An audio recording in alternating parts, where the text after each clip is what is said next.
Bought and beloved. A dark romance novel. Prologue. The contract. The office smelled of old leather and older money, the kind that didn't need to announce itself because it had been whispering through generations. Olivia Hart sat across from Alexander Sterling in a chair that cost more than her father's funeral, though she supposed that wasn't saying much anymore. Funerals were surprisingly affordable when you chose the cheapest casket and skipped the flowers. The contract lay between them on the mahogany desk like a third presence in the room. 23 pages. She'd counted them twice while her lawyer, her father's former lawyer, who'd agreed to review the document out of pity, had muttered his way through the legalese. 23 pages to sell herself, to sell the rest of her life. It's unusual, Martin Cromwell had said, adjusting his wire-rimmed glasses in that nervous way of his, but not illegal. Though I must advise you to reconsider, Miss Hart. You have options. No. The word had come out sharper than she'd intended. I don't. Martin had looked at her with those sad, knowing eyes that made her want to scream. Everyone had looked at her that way since her father's death 3 months ago, since the creditors had started circling like vultures, since she discovered that Thomas Hart hadn't just been in debt. He'd been drowning in it, pulling her down with him even from a grave. The terms are generous, Martin had continued, his finger tracing down page 7. Mr. Sterling has agreed to assume all outstanding debts of the Hart estate, including the mortgage on your family home, the business loans, and all personal credit obligations. In exchange, I marry him. She'd said it flatly, the words tasting like ash. I'm aware. Now, sitting across from the man who'd authored this particular devil's bargain, Olivia studied Alexander Sterling with a detached interest one might give a painting in a museum, beautiful, untouchable, and utterly devoid of warmth. He was younger than she'd expected. 32. According to the background check she'd managed to scrape together with her last bit of internet access before they'd shut that off too. Tall, with dark hair that looked professionally tousled in that way only money could buy, and eyes the color of a winter storm, gray and cold and capable of devastating everything in their path. He hadn't smiled once during the entire meeting. You understand the terms, Alexander said. It wasn't a question. His voice was cultured, controlled. Each word precisely measured like he was afraid of wasting syllables. 3 years minimum. Public appearances as required. You'll live in my home, attend social functions at my side, and present yourself as my wife in every respect that matters. Except the bedroom, Olivia said, her chin lifting slightly. She'd at least won that concession, though the negotiation had cost her what remained of her dignity. The marriage remains unconsummated, unless both parties consent. Something flickered across Alexander's face. So quick she might have imagined it. Yes. And after 3 years? After 3 years, you're free to divorce me if you wish. You'll receive a settlement of $5 million, and I'll ensure you have the means to start whatever life you choose. $5 million. The number should have meant something. Should have felt like salvation instead of 30 pieces of silver. Why? The question escaped before she could stop it, before she could remember that desperation should be silent, dignified in its suffering. Why me? You're Alexander Sterling. You could have anyone.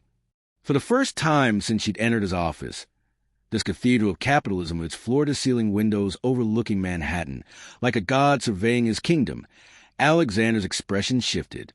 Not much, just a tightening around his eyes, a barely perceptible tension in his jaw. I need a wife, he said simply. You need respectability, Olivia corrected, because she'd done her research too, in between fielding calls from creditors and watching the life she'd known disintegrate like wet paper. Your father's will stipulate you must be married to assume full control of Sterling Industries, and you need someone who won't cause problems, someone manageable. I prefer the term compatible. You prefer someone desperate. The words hung between them, sharp and true.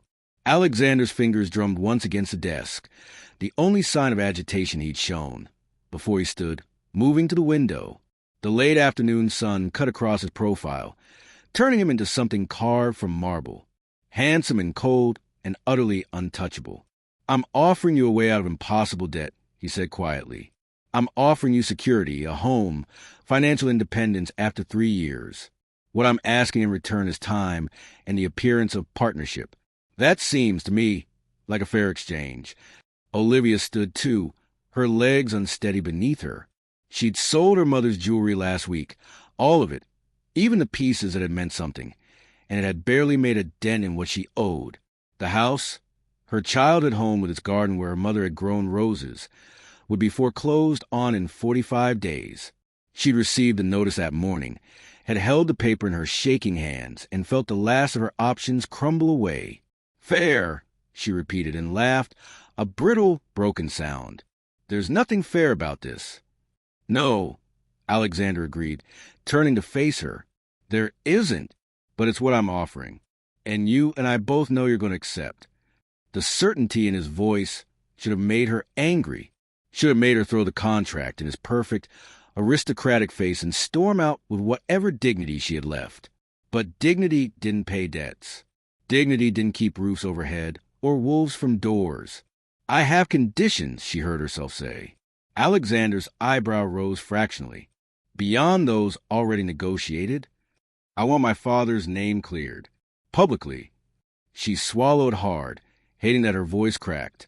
I want it known that Thomas Hart was a good man who made bad investments, not a criminal or a fraud.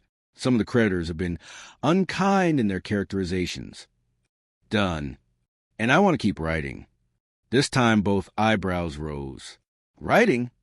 I'm working on a novel. It sounded ridiculous spoken aloud in this place, in front of this man who probably thought literature began and ended with a Wall Street Journal. I need time for that. Whatever social obligations you require, they can't consume everything. Alexander studied her for a long moment, and Olivia had the uncomfortable sensation of being catalogued, assessed, and filed away in whatever mental database he maintained. You can have the east wing of the house, he said finally. There's a library there. You'll have privacy. It was an agreement, exactly, but it was a refusal either. Olivia supposed that was the best she could hope for. Martin had left the contract on the desk, and now Olivia approached it like it might bite. 23 pages. She'd read every word 3 times, had Martin explained every clause, every loophole, every trapdoor.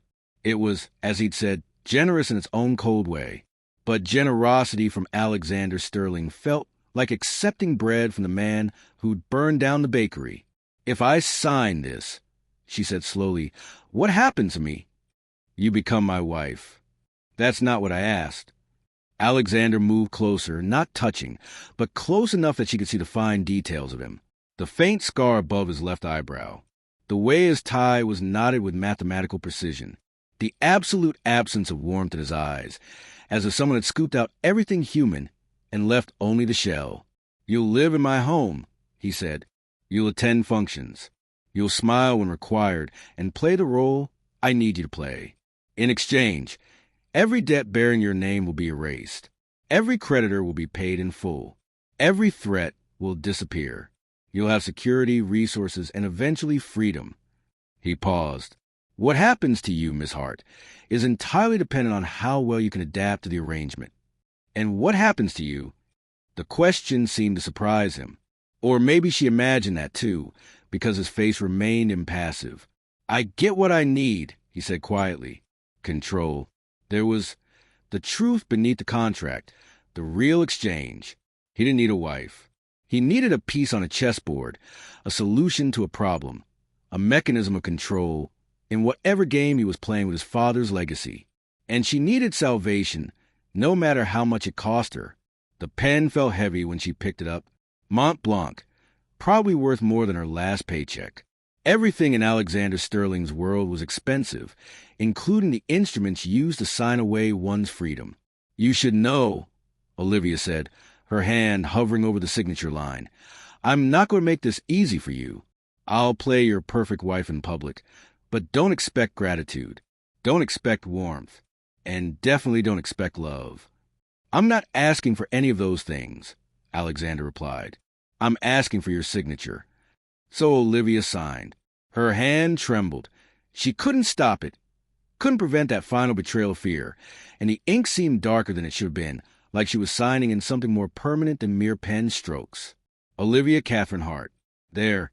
Done. She set the pen down and waited for something to change, for lightning to strike or the earth to shift or some cosmic acknowledgement that she just altered the entire trajectory of her life. But the office remained the same. The sun continued to slant through those enormous windows.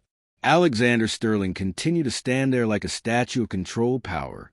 He signed, too, below her name. His signature was bold, aggressive, utterly confident, the handwriting of a man who'd never questioned his right to take up space in the world. When he looked at her again, Olivia thought she saw something flicker in those storm-gray eyes, something that might have been regret or recognition, or simply the reflection of her own trapped expression. "You'll move into the estate this weekend," he said. "All business again. My assistant will coordinate the details. The wedding is scheduled for 3 weeks from today. Small ceremony. Immediate family only. You may invite whoever you wish, though I imagine the list will be short." He was right. Her father was dead. Her mother had passed when she was 17. There was no one else who mattered. No one else who'd want to watch her marry a stranger for money. "What do I call you?" she asked. "When we're alone, Alexander is fine. And in public, whatever a wife would call her husband." A wife. The word sat wrong in her mouth, too big and ill-fitting. She gathered her purse, a thrift store find from last month when she still had the luxury of pride, and headed for the door. But something made her pause, made her turn back to look at the man she'd just agreed to marry. He was watching her with an expression she couldn't read, standing in his empire of glass and steel and old family money. Alone, utterly alone, despite the city spread out beneath him like a conquered kingdom. And in that moment, Olivia realized something that should have been obvious from the start. Alexander Sterling needed her desperation, yes, but he needed something else too. Something he'd never admit, and probably didn't even understand himself. He needed someone to see him as human, instead of some of assets and obligations. The irony wasn't lost on her. Two people entering a loveless marriage because they were both, in their own ways, drowning. "I hope you get what you need," Olivia said quietly. Something in Alexander's expression cracked. Just for a heartbeat, just for the space of a single, vulnerable moment. His fingers trembled against the desk, so slight she almost missed it. Then the mask slammed back into place, and he was Alexander Sterling again, untouchable, unreadable, utterly in control. "So do I, Miss Hart," he said. "So do I." Olivia left the office, the contract signed and her fate sealed. Behind her, through the closing door, she caught one last glimpse of Alexander standing at that massive window, silhouetted against the dying light. Two prisoners, she thought, trapped in a cage of their own making. She signed her freedom away with a trembling hand, and his eyes had trembled once too. Chapter 1, The Wedding Without Love. 3 weeks passed like a fever dream, too fast and too slow all at once. Olivia spent the first week packing up her father's house, boxing memories into cardboard containers that would go into storage until she could afford to look at them again, if she could ever afford to look at them again. The second week disappeared into a blur of paperwork and meetings with Alexander's assistant, a severe woman named Patricia, who spoke in clipped sentences and looked at Olivia like she was a stray cat someone had dragged in from a rain. The third week, she spent alone in a hotel room Alexander had paid for, staring at the wedding dress hanging in the closet like an accusation. It was beautiful, of course. Everything Alexander Sterling touched was beautiful in that cold, perfect way, like a photograph of a place you'd never actually want to visit. Ivory silk that probably cost more than her father's car, with a neckline that managed to be both modest and devastating. She'd tried it on once, standing in front of the mirror in the boutique, while Patricia nodded approval and the seamstress pinned and tucked with practiced efficiency. Olivia had looked like a bride, like someone else entirely. Now, standing in the small preparation room of the church, she smoothed her hands down the silk and tried to remember how to breathe. "You don't have to do this." Olivia turned to find Martin Cromwell in the doorway, looking older than he had 3 weeks ago, tired, defeated by association. "Yes," she said quietly. "I do. Miss Hart, Olivia, there are always other options. Bankruptcy, debt consolidation. I can make some calls." And saddle myself with debt for the next 20 years? Watch them auction off my mother's house to strangers. She shook her head, feeling the pins in her hair pull slightly. Some overpriced stylist had woven her dark blonde hair into an elaborate updo that made her look like someone from a period drama. This is the only way that makes sense. Sense, Martin repeated, his voice heavy with disapproval. You're marrying a man you don't know for money. Where's the sense in that? The sense is in survival. Olivia met his eyes in the mirror. You did your job, Martin. You reviewed the contract, made sure I wasn't signing away anything more than I had to. Now let me do mine. He looked like he wanted to argue, but instead he just sighed and adjusted his glasses in that nervous way of his. Your father would have hated this. My father created this, Olivia said, more harshly than she intended. He's the reason I'm here.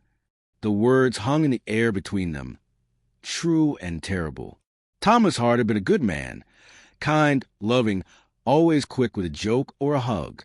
But good men could make bad decisions, and bad decisions had consequences. Olivia was living proof of that. Martin left after pressing an envelope into her hands.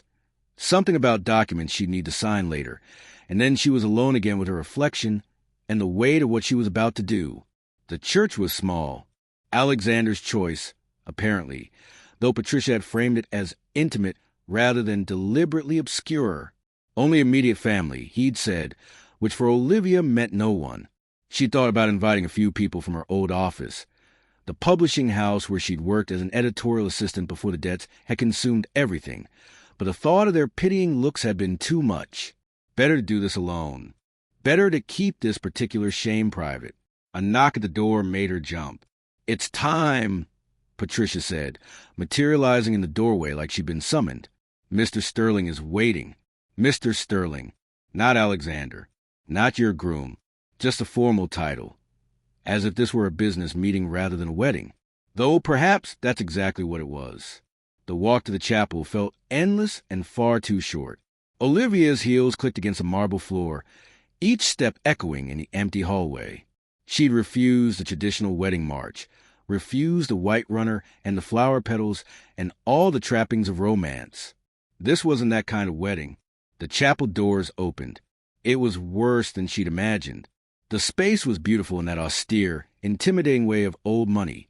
Stained glass windows filtering colored light across dark wooden pews, vaulted ceilings that made every sound feel sacred and important. But it was also nearly empty. A handful of people scattered across the front rows. An older couple who had to be Alexander's parents, a young woman with sharp features who might have been his sister, and a few others Olivia didn't recognize. No flowers, no music, just silence and colored light, and the man waiting for her at the altar. Alexander stood with his back straight, hands clasped in front of him, wearing a suit that probably cost more than most people's cars. He looked exactly like what he was. A man fulfilling an obligation, checking a box on some invisible list of requirements. He didn't smile when he saw her. Olivia walked down the aisle alone because there was no one to give her away, and perhaps that was fitting. You couldn't give away something that had already been sold. The rational part of her brain cataloged details. The way Alexander's jaw tightened almost imperceptibly when she reached him, the cold assessment in his mother's eyes, the priest who looked vaguely uncomfortable with the whole proceeding. The emotional part, the part she'd been trying to suppress for 3 weeks, screamed at her to run, but her feet kept moving forward, carrying her toward a man who'd bought her future. You look beautiful, Alexander said quietly as she took her place beside him. The compliment should have meant something, should have felt like a kindness. Instead, it felt like another transaction, the appropriate thing to say to one's bride, delivered with the same emotion one might use to comment on the weather. Thank you, Olivia replied, because that was the expected response. The priest began speaking. Words about love and commitment and holy matrimony, all the traditional phrases that felt like lies in her mouth. Olivia heard herself responding at the appropriate moments, heard Alexander's deep voice saying the same words, but it all felt distant, like she was watching this happen to someone else. The rings, the priest prompted. Alexander produced them from his pocket. 2 platinum bands that matched in their cold perfection. He'd sent Patricia to size Olivia's finger last week, a clinical process that had involved photographs and measurements and absolutely no romance. When he slid the ring onto her finger, his hand was steady. Warm but steady. Olivia's trembled slightly, and she hated herself for it, for this final betrayal of weakness. Her turn. She took Alexander's hand, surprised by the calluses on his palm. Somehow she'd expected his hands to be as smooth as the rest of him, but there was evidence here of something more. Old scars, roughness that spoke of some activity she couldn't identify. The ring slid on easily, and for just a moment, Alexander's fingers closed around hers, not quite holding her hand, but not quite letting go either. "I now pronounce you husband and wife," the priest said, sounding relieved to be done. "You may kiss the bride." Olivia's breath caught. They hadn't discussed this. Hadn't planned for this moment beyond the clinical negotiations about bedroom boundaries. But of course there would be a kiss. This was a wedding, and weddings had certain requirements, certain performances that had to be maintained. Alexander's eyes met hers, and for the first time since she'd walked down that aisle, she saw something almost human in them. A question, maybe, or an apology. "We don't have to," he said, so quietly only she could hear. But his mother was watching. His father was watching. The handful of witnesses were watching. And this was the first test, wasn't it? The first moment where they had to sell this fiction they'd created. "Yes," Olivia said. "We do." She saw him flinch. Barely, but enough. Then his hand came up to cup her face, gentle despite the coldness between them, and he leaned in. The kiss was chaste. Careful. His lips barely brushed hers, a ghost of contact that lasted maybe 3 seconds before he pulled back. But in those 3 seconds, Olivia learned things she hadn't wanted to know. That Alexander Sterling tasted like mint and expensive coffee, that his hand was steadier than hers, but just as cold, that kissing a stranger felt exactly like signing your name to a contract, like stepping off a cliff and hoping someone had put a net below. When he pulled back, his eyes held that same unreadable expression, but his thumb brushed once across her cheek, so quick she might have imagined it, before his hand dropped away. "Congratulations," the priest said weakly. There was no applause, no celebration, just the scratching of a pen as they signed the marriage certificate. Another document, another signature, another link in the chain they'd forged. Mrs. Olivia Sterling. The name looked wrong on paper, felt wrong in her mind. Alexander's mother approached as they left the altar, her heels clicking with military precision. Victoria Sterling was beautiful in that preserved way of wealthy women. Face tight from treatments, clothes impeccable, smile sharp enough to cut. "Welcome to the family," she said, kissing the air beside Olivia's cheek. "I do hope you know what you're getting into." It wasn't a welcome. It was a warning. "Mother," Alexander said, his voice carrying an edge Olivia hadn't heard before. "This isn't the time." "When is the time, darling?" Victoria's smile didn't waver. "Before or after this lovely girl realizes what the Sterling name actually costs." Victoria. Alexander's father materialized at his wife's elbow, a tall man with silver hair and the same cold eyes as the sun. Richard Sterling looked at Olivia the way one might examine a horse being considered for purchase, assessing value, checking for flaws. "Leave them be. Today is not the day for your theatrics." The way he said it made Olivia wonder what other days had been reserved for those theatrics. What kind of family had she just married into? "Of course," Victoria said smoothly. "I simply wanted to express my delight at this union." She said delight the way other people might say tragedy. The reception was held in a private room at one of Manhattan's most exclusive restaurants. The kind of place that didn't have prices on the menu, because if you had to ask, you couldn't afford it. Olivia sat at a table with her new husband, picking at food she couldn't taste, while conversation flowed around her like water around a stone. Alexander's sister, Natalie, she'd learned, seemed more sympathetic than the parents, offering Olivia a genuine smile as she congratulated them. But even that kindness felt weighted, like everyone was waiting for the other shoe to drop.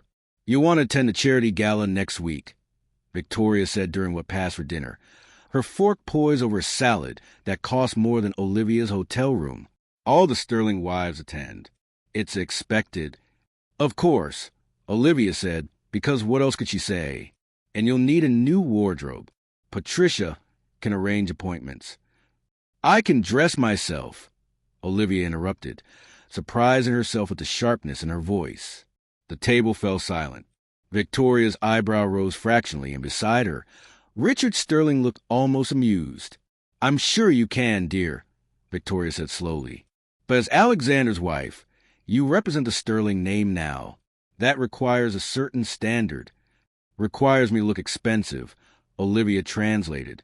Requires me to be another piece of your perfect, soulless display. She felt Alexander's hand settle on her knee under the table. A warning or comfort. She couldn't tell which. We'll handle it, Alexander said, his tone leaving no room for argument. Olivia and I will discuss wardrobe needs privately. Victoria's lips thinned, but she nodded and returned to her salad. The rest of the reception passed in a haze of forced smiles and empty congratulations. Olivia shook hands with people whose names she immediately forgot, accepted cheek kisses from women who looked through her rather than at her, and tried not to think about what came next. When it was finally over, when the last guest had left and the last photograph had been taken for whatever society pages the Sterlings deemed appropriate, Alexander led her to a waiting car. The drive to his estate, their estate now, she supposed, took 40 minutes. Neither of them spoke. The silence stretched between them like a physical thing, heavy and uncomfortable. Olivia stared out the window, watching Manhattan give way to Westchester County, the buildings growing sparser and the estates growing larger. Old money lived out here, hidden behind stone walls and iron gates, where neighbors were measured in acres rather than feet. The Sterling estate materialized from the darkness, like something from a Gothic novel, all dark stone and tall windows, sprawling across what had to be at least 20 acres.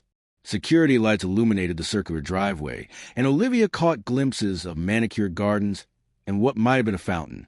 Home, Alexander said as the car stopped. The words sounded hollow. He helped her out, a gentleman's gesture that felt rehearsed, and led her up the stone steps to massive oak doors that probably dated back to the original construction. Inside, the entrance hall was exactly what she'd expected. Marble floors, soaring ceilings, a chandelier that sparkled like captured stars. Beautiful, cold, empty. Your room's in the east wing, Alexander said, his voice echoing slightly in the cavernous space. As we discussed, you'll have privacy there. The library I mentioned is through those doors. He gestured to the right. And you're welcome to use it whenever you wish. Thank you, Olivia said, because politeness seemed safer than honesty. Alexander ran a hand through his hair, the first genuinely human gesture she'd seen from him all day. He looked tired suddenly, the careful mask slipping just enough to reveal something raw underneath. I know this isn't easy, he said quietly. I know this isn't what you would have chosen, but I'll try to make it bearable. The house is yours. Use it. Explore it. Make whatever changes you need to feel comfortable. I only ask that you maintain appearances when required. And when we're alone, we can be honest. He met her eyes. We can be whatever we need to be to survive this. There was something almost vulnerable in the way he said it, a crack in the armor she hadn't expected. I'll try, Olivia said. That's all I'm asking. He showed her to the east wing, a series of rooms that were somehow both palatial and isolated, with French doors opening onto a balcony that overlooked the gardens. Her belongings, what few she had left, were already unpacked by invisible staff. The bedroom was easily 3 times the size of her old apartment, with a 4-poster bed that looked like it belonged in a museum. The door locks, Alexander said, nodding toward it. From the inside, you control who enters and when. That was part of our agreement, and I intend to honor it, even though I'm your wife now, especially because you're my wife now. His jaw tightened. This arrangement only works if we both feel safe. You need to know that your space is your own. Olivia looked at him, really looked at him, and tried to understand what she'd gotten herself into. Alexander Sterling wasn't what she'd expected. She'd anticipated cruelty or coldness or the casual dismissal of someone who bought what he wanted. But this man, standing in her doorway with exhaustion written in every line of his body, seemed almost as trapped as she was. Why did you really do this? She asked. The truth this time, not the explanation about your father's will.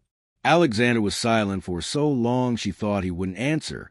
Then, because I'm tired of being alone in rooms full of people, he said quietly. Because my father's legacy is a noose around my neck, and if I don't produce the image of stability he demanded, everything I've worked for disappears.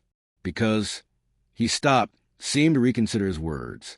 Because sometimes the only way to survive is to make deals with strangers and hope they're kinder than the devils you know. It was the most honest thing he'd said to her since they'd met.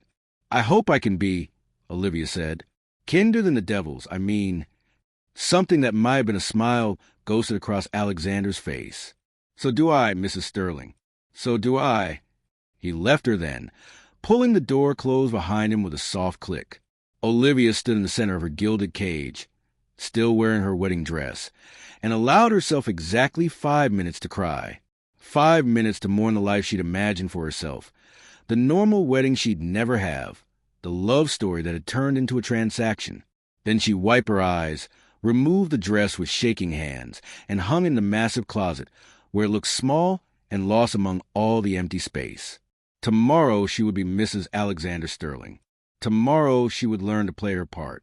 But tonight, she was still Olivia Hart, standing at the window of a stranger's house, watching the moon rise over a garden that belonged to someone else, wondering if she'd just made the biggest mistake of her life or the only choice that made sense. Probably both. Definitely both. She pressed her palm against the cold glass and tried not to think about the wedding ring that now circled her finger like a beautiful, expensive shackle. Somewhere in another wing of this enormous house, Alexander Sterling was probably doing the same thing. Standing at a window, feeling the weight of the choice they'd both made, wondering if salvation was supposed to feel this much like drowning. Two prisoners in their gilded cage. The wedding was over. The marriage was just beginning. Chapter 2, The Cage and the Choice. Olivia woke to sunlight streaming through windows she didn't recognize, in a bed too soft to be real, wearing silk pajamas she didn't remember putting on. For a disorienting moment, she thought she was still dreaming. Then she saw the wedding dress hanging in the open closet, and reality crashed back with the subtlety of a freight train. She was married to Alexander Sterling, and this was her life now. The clock on the nightstand, an elegant thing that probably cost more than most people's monthly rent, read 9:47 a.m. She'd slept late, which shouldn't have been possible given how long she'd lain awake listening to the unfamiliar sounds of the house settling around her. But exhaustion had finally won somewhere around 4 in the morning, dragging her under despite her racing thoughts. A knock at the door made her jump. Mrs. Sterling? A woman's voice, accented and polite. I have breakfast for you. Olivia pulled on a robe, cashmere, because apparently even the bathrobes in this house cost more than her former wardrobe, and opened the door to find a middle-aged woman with kind eyes and gray-streaked hair pulled back in a neat bun. I'm Maria, the woman said, wheeling in a cart laden with enough food to feed a small army. I'm the housekeeper. Mr. Sterling thought you might prefer breakfast in your room this morning. Thank you. Olivia watched as Maria efficiently set up the cart by the windows, arranging silver-domed dishes with practiced ease. Is Mr. Sterling, is he here? He left for the office at 6, Maria said, but he asked me to give you this. She handed Olivia an envelope, heavy cream paper with her name written in bold, masculine handwriting. Thank you, Maria. The housekeeper smiled, genuine warmth in her expression. If you need anything at all, just press the button by your bed. Someone will come. And don't let this house intimidate you. It's just rooms and furniture. You have as much right to be here as anyone. It was the kindest thing anyone had said to Olivia in weeks, and she had to blink back the sudden sting of tears. When Maria left, Olivia opened the envelope with trembling fingers. Olivia, I hope you slept well. I've instructed the staff that the East Wing is private. No one will enter without your permission. The library is unlocked, as promised. Use whatever you need. There's a card on the breakfast tray. It's yours, no limit, no questions asked. Consider it part of the arrangement. You shouldn't have to ask for money every time you need something. I'll be home late tonight. There's a business dinner I couldn't cancel. But tomorrow, if you're willing, perhaps we could have dinner together. We should discuss how to make this arrangement work. A. Olivia read the note 3 times, searching for hidden meanings or tests. But it seemed straightforward, almost considerate in its formal way. She found a card tucked beneath a silver coffee pot. Black American Express. Her new name embossed in platinum letters. Mrs. Olivia Sterling. She set it down like it might burn her. The breakfast was obscene in its abundance. Fresh fruit arranged like art, croissants that flaked at the slightest touch, eggs prepared 3 different ways, juice squeezed from fruits she couldn't identify. Olivia picked at it. Her appetite disappeared under the weight of her new reality. She needed to move, to explore, to understand the dimensions of her gilded cage. The East Wing, she discovered, was a self-contained universe. Her bedroom opened onto a sitting room decorated in soft blues and creams, with furniture that managed to be both expensive and comfortable. Beyond that, a bathroom that could have doubled as a spa, complete with a tub large enough to swim in and a shower that had more settings than her old car. Further down the hall, she found what had to be the library Alexander mentioned. Olivia stopped in the doorway, breath catching. It was beautiful. Floor-to-ceiling shelves lined 3 walls, filled with books that ranged from leather-bound classics to contemporary novels still in their dust jackets. Ladder rails ran along each shelf, and tall windows flooded the space with natural light. A massive desk sat in the center, its surface clear except for a laptop, new, still in its box, and another note. For your writing, the password is already set up. Your choice of username and password. The Wi-Fi code is on the router. This space is yours. No one will disturb you here. Olivia sank into the leather chair behind the desk and allowed herself to feel, just for a moment, the weight of his strange kindness. Alexander Sterling had bought her, yes, but he was also giving her something no amount of money could truly purchase. Space. Privacy. The freedom to exist without performance. It was more than she'd expected, more than she'd dared to hope for. She spent the next hour exploring the library, running her fingers along book spines, pulling out favorites she hadn't been able to afford to replace when she'd sold her own collection. Someone, Alexander presumably, had stocked the shelves with an eclectic mix: literary fiction next to thriller novels, poetry collections beside business books, classics interspersed with contemporary bestsellers. On the bottom shelf, she found a section that made her throat tight: writing guides, bird by bird, on writing, the elements of style, and tucked between them, a leather journal with blank pages and a fountain pen that felt weighted and important in her hand. He'd remembered when she'd told him she was writing a novel, when she demanded time for that in their negotiations. He'd actually listened. Olivia opened the journal to the first page and wrote before she could second-guess herself. Day 1 as Mrs. Sterling. I don't know who I am anymore, but maybe that's the point. Maybe I get to decide. The words looked small and uncertain on the cream-colored paper, but they were hers, and that mattered. She was about to write more when voices in the hallway made her freeze. Absurd is what it is. Victoria Sterling's voice carried the particular sharpness of someone accustomed to being heard. He married a nobody, a gold digger desperate enough to sign whatever contract he put in front of her. Mother, please. Natalie's voice, softer but strained. You don't know that. Don't I? She comes from nothing.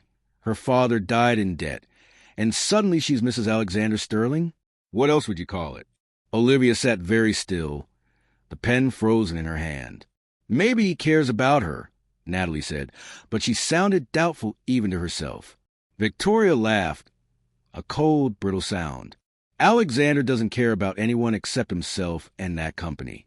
This is about control, Natalie, about meeting his father's ridiculous requirements, so he can take over Sterling Industries without the board questioning his stability. The girl is a means to an end. That's cruel. That's reality. And the sooner that little bride of his understands it, the easier this will be for everyone. She needs to play her part, look pretty at functions, and not get any ideas about actually matching. Their voices faded as they moved down the hallway, leaving Olivia alone with the truth she'd already known but hadn't wanted to face. She was a means to an end, a prop in Alexander's corporate theater. Whatever small kindnesses he'd shown her, the library, the card, the promise of privacy, were just part of making the arrangement bearable, not evidence of actual care. The journal page blurred.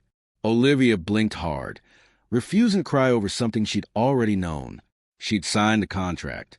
She'd taken the money, or would, once the 3 years were up. This was the deal. But somehow hearing Victoria Sterling say out loud made it more real, more painful. She closed the journal and stood, needing to move, needing to do something other than sit in this beautiful room feeling sorry for herself. The estate was huge. She might as well learn her way around her prison. The main house was a maze of rooms that seemed designed to impress rather than comfort. Formal living rooms that looked like they'd never been lived in. A dining room with a table that could seat 20, a ballroom that echoed with Olivia's footsteps. Everything was perfect. Everything was empty. She found herself in what had to be Alexander's wing by the expensive suits visible through an open closet door and a faint scent of his cologne lingering in the air. His bedroom was larger than hers, but somehow more austere. Dark furniture, minimal decoration, nothing personal except a photograph on a nightstand. Olivia knew she shouldn't look. Knew she was invading his privacy the same way Victoria had just invaded hers. But curiosity won out. The photograph showed a younger Alexander, maybe 12 or 13, standing with an older boy who had the same dark hair and storm gray eyes. Brothers, obviously. They were laughing at something off camera, caught in a moment of genuine joy that seemed alien compared to the man Olivia had married. She'd never heard Alexander mention a brother. That's James. Olivia spun around to find Alexander standing in the doorway, still in his work clothes, tie loosened and exhaustion written across his face.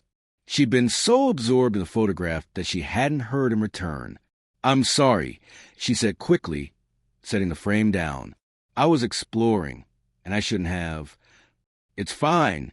He stepped into the room, and Olivia realized with a start that this was the first time they'd been alone together since the wedding night. "You're my wife. You're allowed to be curious." "Who is James?" Alexander's expression shuddered, but not before she saw the flash of pain. "My brother. He died when he was 17. I'm sorry. It was a long time ago." He loosened his tie completely, removing it with movements that suggested he'd been wearing it for far too long. "How was your first day as Mrs. Sterling?" The question seemed genuine, almost careful, like he actually wanted to know. "Strange," Olivia admitted. "The library is beautiful. Thank you for that." "You're welcome." He moved to his dresser, began removing his cufflinks. "Did you find everything you needed? Maria said she brought you breakfast." "She did. It was a lot. She tends to overdo it. Feel free to tell her what you actually want. She won't be offended." He paused, seeming to debate his next words. "My mother was here today." So he knew. Of course he knew. This was his house, his staff. Nothing happened here without Alexander Sterling being aware of it. "I heard her," Olivia said quietly. "In the hallway. She was talking to your sister." Alexander went very still. "What did she say?" "The truth." Olivia met his eyes. "That I'm a nobody, a gold digger, a means to an end so you can control your father's company." She watched him flinch, watched something that might have been guilt flicker across his face. "She shouldn't have said that to you." "Why not? It's accurate." Olivia wrapped her arms around herself, suddenly cold despite the warmth of the room. "I signed a contract to marry you for money. Your father's will requires you to be married to take control of Sterling Industries. We both know what this is." "Do we?" Alexander turned to face her fully, and there was something raw in his expression. "Because I'm not sure I do anymore." "What do you mean?" He ran a hand through his hair, destroying whatever careful styling had survived the day. "I mean that when I proposed this arrangement, I thought I understood all the variables. I thought I could predict how this would go, control the outcomes. But then you actually moved in, and you're not what I expected." "What did you expect?" "Someone more comfortable with this. Someone who would take the money and play the part without question. Someone who wouldn't look at me like—" He stopped, seemed to struggle with the words. "Like I'm a person who might be capable of disappointing them." Olivia didn't know what to say to that. Didn't know how to reconcile this man, tired, uncertain, almost vulnerable, with a cold businessman who'd offered her a contract marriage 3 weeks ago. "Your mother thinks I don't matter," she said instead. "That I should play my part and not get any ideas about actually being important to you. My mother," Alexander said slowly, "spent 30 years married to my father. She learned to accept that she was an accessory to his ambitions rather than a partner. She assumes every marriage works the same way." He met Olivia's eyes. "But she's wrong. About you. About what this has to be." "Is she?" "I don't know yet." He moved closer, and Olivia caught the faint scent of coffee and something darker. Stress, maybe, or exhaustion. "But I'd like to find out, if you're willing." "Find out what?" "If we can be more than a contract." He gestured between them. "I brought you here under false pretenses. Or no, not false. Just incomplete. Yes, I need you to fulfill my father's requirements. Yes, this arrangement benefits me professionally. But that doesn't mean it has to be miserable for either of us." "What are you suggesting?" "That we try." Alexander's voice was quiet, careful. "That we treat each other as people rather than obligations. That we see if we can build something bearable, maybe even something good, out of this mess we've both gotten ourselves into." Olivia studied him, trying to understand if this was another manipulation or something genuine. But his eyes held that same exhausted honesty she'd seen on their wedding night, and his hands were shaking slightly at his sides. He was scared, she realized.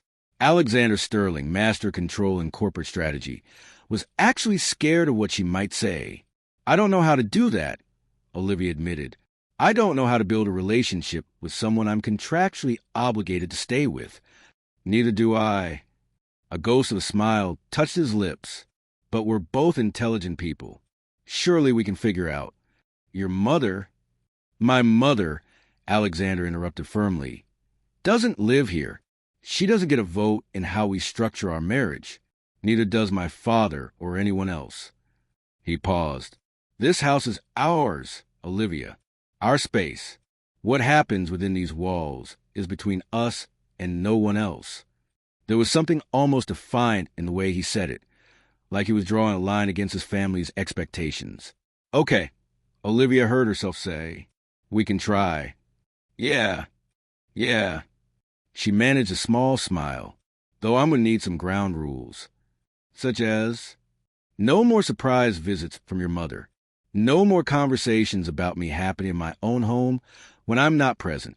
And if we're going to try to build something real, then we need to be honest with each other. Actually honest, not contract negotiation honest." Alexander's smile widened slightly. Those seemed like reasonable terms. "And one more thing." "Yes." "Tell me about James." She watched him tense, watched the walls try to slam back into place. But then something in his expression shifted. A decision made, a risk taken. "Tomorrow," he said quietly.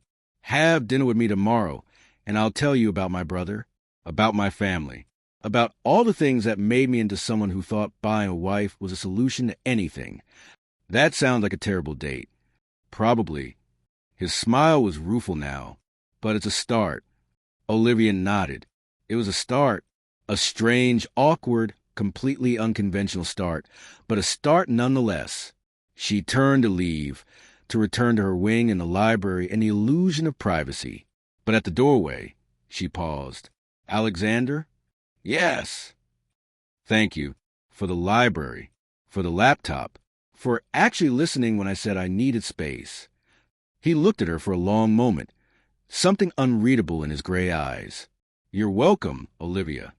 She left him there, standing in his empty bedroom with the ghost of his brother watching from photograph, and made her way back through the maze of rooms to the east wing. Her space. The journal was still open on the desk where she'd left it, her single sentence looking lonely on the page. Olivia picked up the fountain pen and added, "Maybe freedom isn't about leaving the cage. Maybe it's about learning that you hold the key. Or maybe I'm just making excuses for staying. Tomorrow, dinner with my husband. Tomorrow, we try to be honest. Tomorrow, we see if two prisoners can become something more." She closed the journal and looked out at the gardens, at the perfectly manicured grounds that stretched as far as she could see. Beautiful. Expensive. Empty, but in the library behind her, books waited to be read. A laptop sat ready for words she hadn't yet written. A space existed that was entirely, completely hers. It wasn't freedom. Not really, but it was a choice. And for now, that was enough. Chapter 3, Cracks in the Mask. The Sterling Charity Gala was exactly the kind of event Olivia had dreaded since signing the contract. 300 of Manhattan's wealthiest citizens gathered in a ballroom that dripped with crystal and pretension, all watching to see if Alexander Sterling's mysterious new wife would embarrass him. No pressure. "You look beautiful," Alexander said from the doorway of her bedroom, and this time the compliment sounded almost genuine. Olivia turned from the mirror, smoothing down the emerald silk gown that Patricia had insisted was appropriate for the occasion. It was beautiful, she had to admit. Elegant without being flashy, with a neckline that was daring enough to be interesting, but modest enough to pass Victoria Sterling's inevitable scrutiny. "I look expensive," Olivia corrected. "There's a difference." Something that might have been amusement flickered across Alexander's face. They'd had dinner together 3 times over the past week. Awkward, careful conversations over food neither of them really tasted. He'd told her about James, about the car accident that had killed his older brother when Alexander was only 14, about how their father had never forgiven him for surviving when the heir had died, about how every decision he'd made since then had been trying to prove he was worth the life James had lost. It had been the most honest conversation Olivia had ever had with someone she barely knew, and it had changed something between them. Not friendship exactly, but a tentative understanding, a recognition that they were both damaged in their own ways, trying to survive in a world that demanded perfection. "Ready?" Alexander offered his arm, the gesture formal but not cold. "No," Olivia admitted, "but I suppose that doesn't matter." "It matters." He waited until she met his eyes. "If you're truly uncomfortable, we can make an appearance and leave early. My mother will be furious, but she's always furious about something." The fact that he'd even offered touched something in Olivia's chest. But she'd agreed to this arrangement, agreed to play the role of perfect Sterling wife. One gal was a small price to pay for her father's debt erased and 3 years of security. "I'll survive," she said, taking his arm. The drive into the city was quiet, but not uncomfortable. Alexander's thumb traced absent circles on her hand where it rested on his arm, and Olivia wondered if he even realized he was doing it. Small gestures like that had been appearing more often. A steadying hand at her back, a coffee left on her desk in the library, a text message checking if she'd eaten lunch. They were becoming familiar with each other, she realized, learning the rhythms of coexistence. It still wasn't love, but it was something. The gala was held at the plaza, because of course it was. Photographers lined the entrance, cameras flashing as New York's elite made their grand arrivals. Olivia's stomach twisted as their car pulled up. "Smile," Alexander murmured as the door opened. "Just smile and stay close to me. I'll handle everything else." And he did.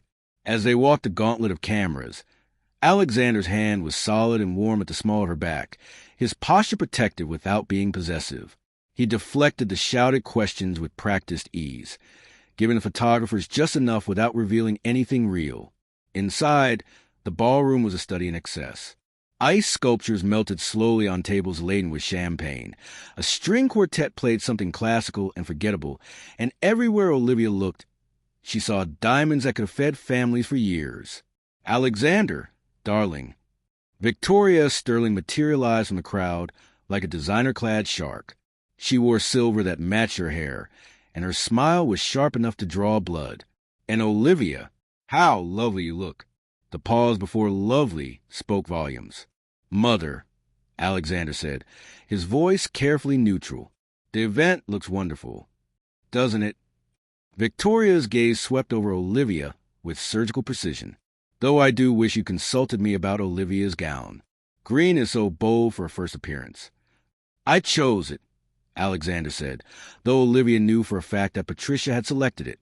"I thought it would photograph well." Victoria's smile tightened, but before she could respond, a woman with auburn hair and kind eyes appeared at Olivia's elbow. "Mrs. Sterling? I'm Victoria Ashford." "Yes, another Victoria. The universe has a sense of humor. I wanted to introduce myself. Our husbands work together. Olivia grasped the lifeline gratefully. Please call me Olivia.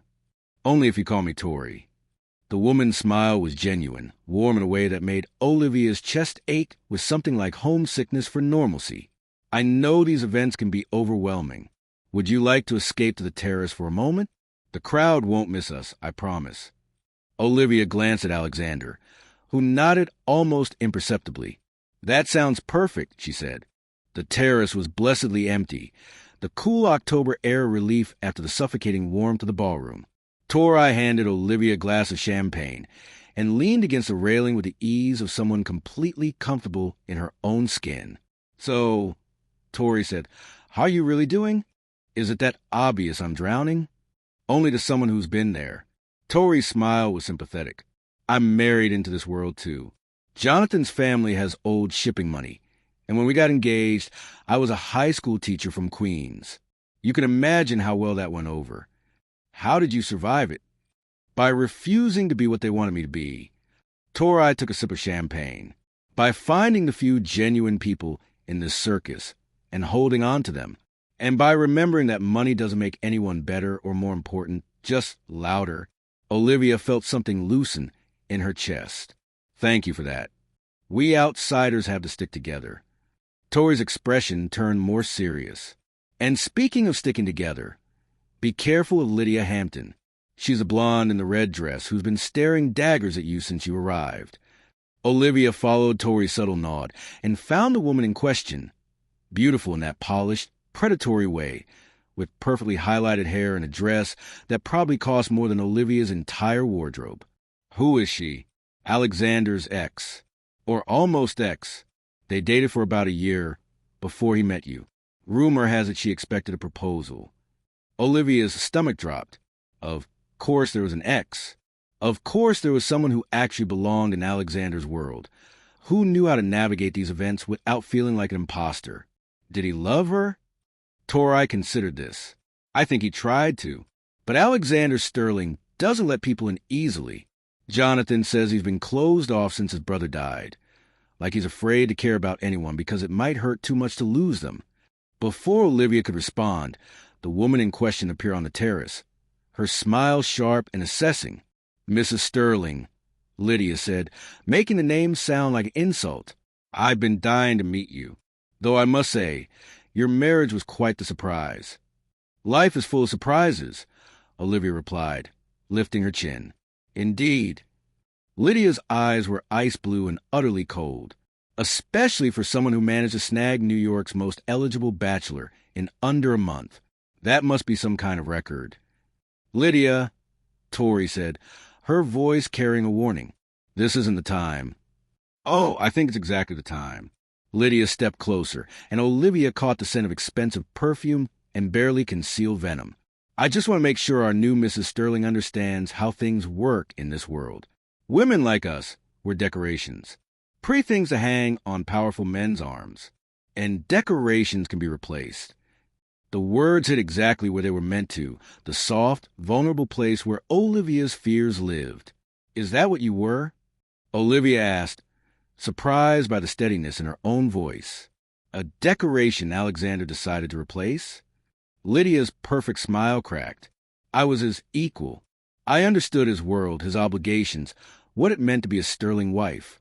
You're just some desperate girl who signed a contract because she needed the money. You're right, Olivia said quietly. I did sign a contract. I did need the money. But at least I'm honest about what I am and why I'm here. Can you say the same? For a moment, Lydia looked almost murderous. Then her mask slammed back into place, smooth and perfect and utterly fake. Enjoy it while it lasts, she said.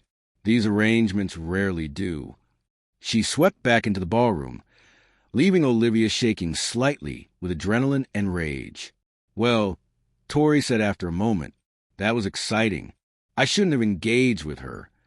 Are you kidding? That was perfect. You didn't back down, didn't apologize for existing. Tori squeezed Olivia's arm. You're going to be just fine, Olivia Sterling.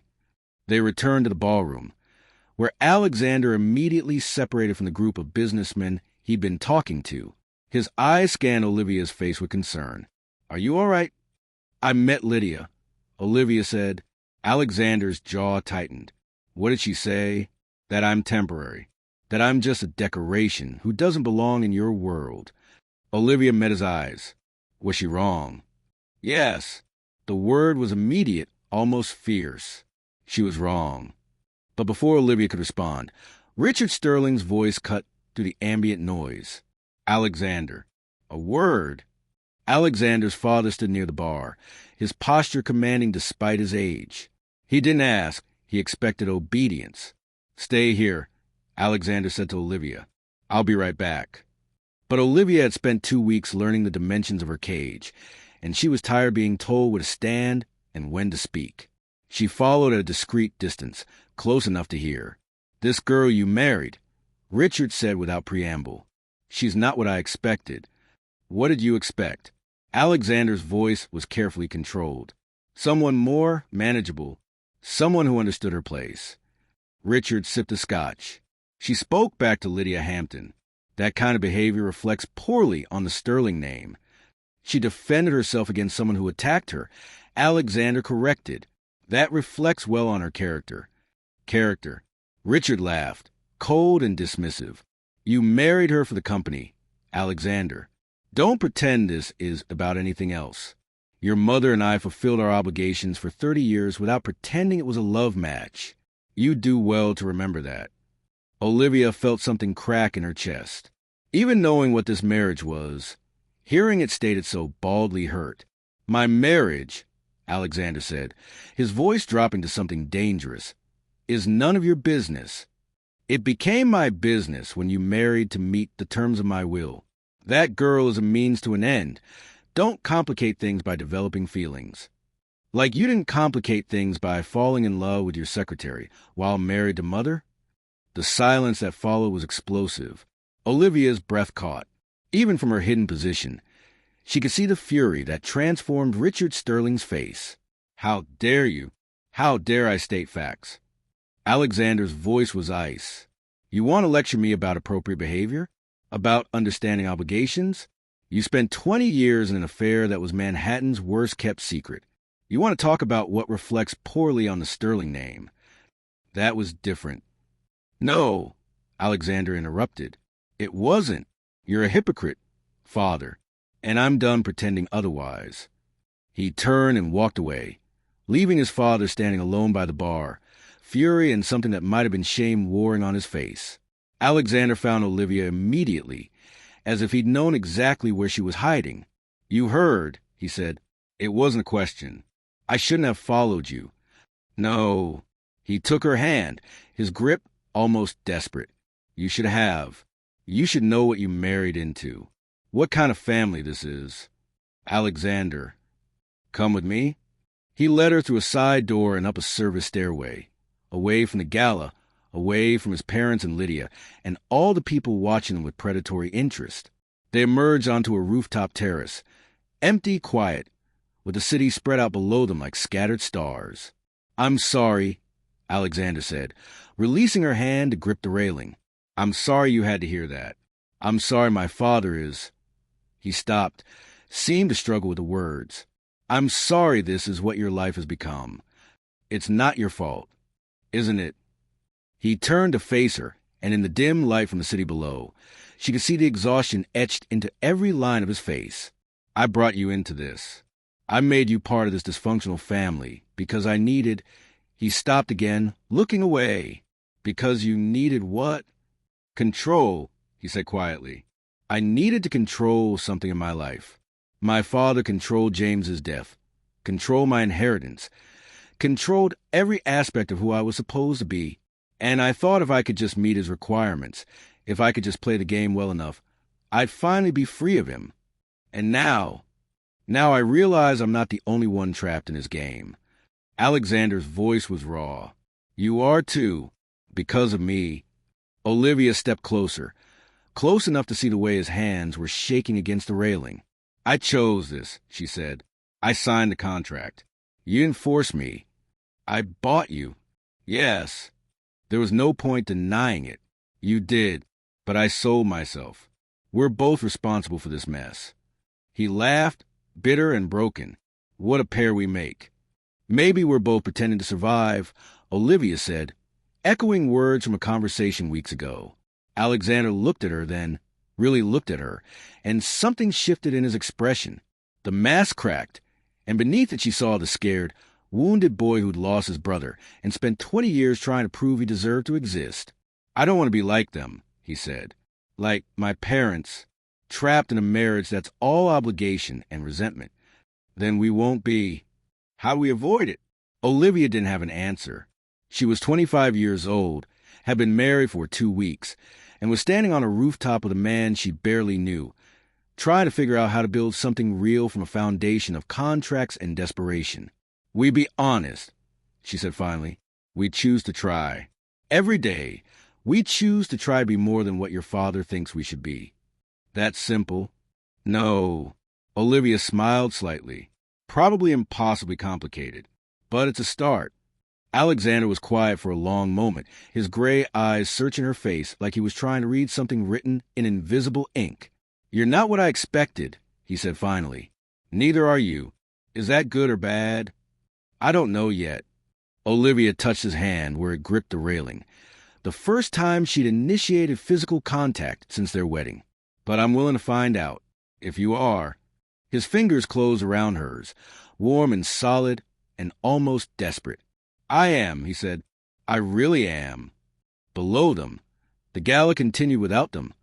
All those beautiful people in their beautiful clothes, playing their beautiful games of status and power. But up here, on this empty rooftop, Olivia and Alexander stood together in the dark and tried to figure out how to be human, how to be more than contracts and obligations, how to be real. "We should go back," Olivia said eventually, though neither of them moved. "We should," Alexander agreed. But they stayed a moment longer, hands linked, breathing the cold October air and pretending that the world below didn't exist, that they were just two people who'd found each other in the dark, rather than two prisoners in a cage of their own making. "Thank you," Alexander said quietly. "For what?" "For not running." His thumb traced circles on her palm, the gesture almost unconscious. "For giving us a chance to be something more than what we started as." "You're welcome." They went back eventually, back to the gala and the cameras and the carefully cultivated smiles. But something had changed on that rooftop. Some invisible line had been crossed. They were still playing roles, still trapped in the arrangement they'd made. But now they were doing it together. And maybe, Olivia thought as Alexander's hand settled protectively at her back while they navigated the crowd, that made all the difference. Maybe that was a crack in the mask neither of them had expected. The moment when pretending started to feel like possibility. Chapter 4. The Nightmare and the Past. The scream woke Olivia at 2:47 a.m. For a disorienting moment, she thought she dreamed it. Some phantom sound carried over from a nightmare of her own. But then it came again, raw and desperate, echoing through the walls of the East Wing like something wounded. Alexander. Olivia was out of bed before she could think better of it, her feet carrying her through the dark hallways toward the West Wing. She'd memorized the route over the past 3 weeks, though she'd never had reason to use it in the middle of the night. His bedroom door was closed, but not locked. The screaming had stopped, replaced by harsh breathing and a sound that might have been crying. She should knock, should respect his privacy, should remember that they were still essentially strangers playing house. Instead, she opened the door. The room was dark except for the city lights filtering through the windows, casting everything in shades of gray and silver. Alexander sat on the edge of his bed, head in his hands, his entire body shaking. "Alexander?" He looked up, and in the dim light she could see the tear tracks on his face, the wild desperation in his eyes. He looked young, vulnerable in a way she'd never seen him. "Olivia." His voice was wrecked. "I'm sorry. I didn't mean to wake you." "What happened?" "Just a nightmare." He ran his hands through his hair, trying to compose himself. "It's nothing. I'm fine." But he wasn't fine. His hands were still shaking, his breathing ragged, and there was something broken in his expression that made Olivia's chest ache. She crossed the room slowly, giving him time to tell her to leave. But he didn't. He just watched her approach with those storm-gray eyes that held too much pain for 2 a.m. "Can I sit?" she asked. He nodded, moving slightly to make room on the bed. They sat in silence for a moment, not touching, just existing in the same space. Olivia could hear the city outside, distant traffic, a siren somewhere far away, the ambient noise of a metropolis that never really slept. "Do you want to talk about it?" she asked finally. "No." Then, after a pause, "Yes, maybe. I don't know. That's a lot of answers." He laughed, shaky and broken. "It's always the same dream. Has been for 18 years. About James, about the night he died." Alexander's voice was flat now, emotionless, like he was reciting facts rather than reliving trauma. "We were at our summer house in the Hamptons. I was 14. James was 17. We'd been fighting about something stupid. I can't even remember what now. He stormed out, took the car even though he'd been drinking." Olivia's breath caught. She could see where this was going.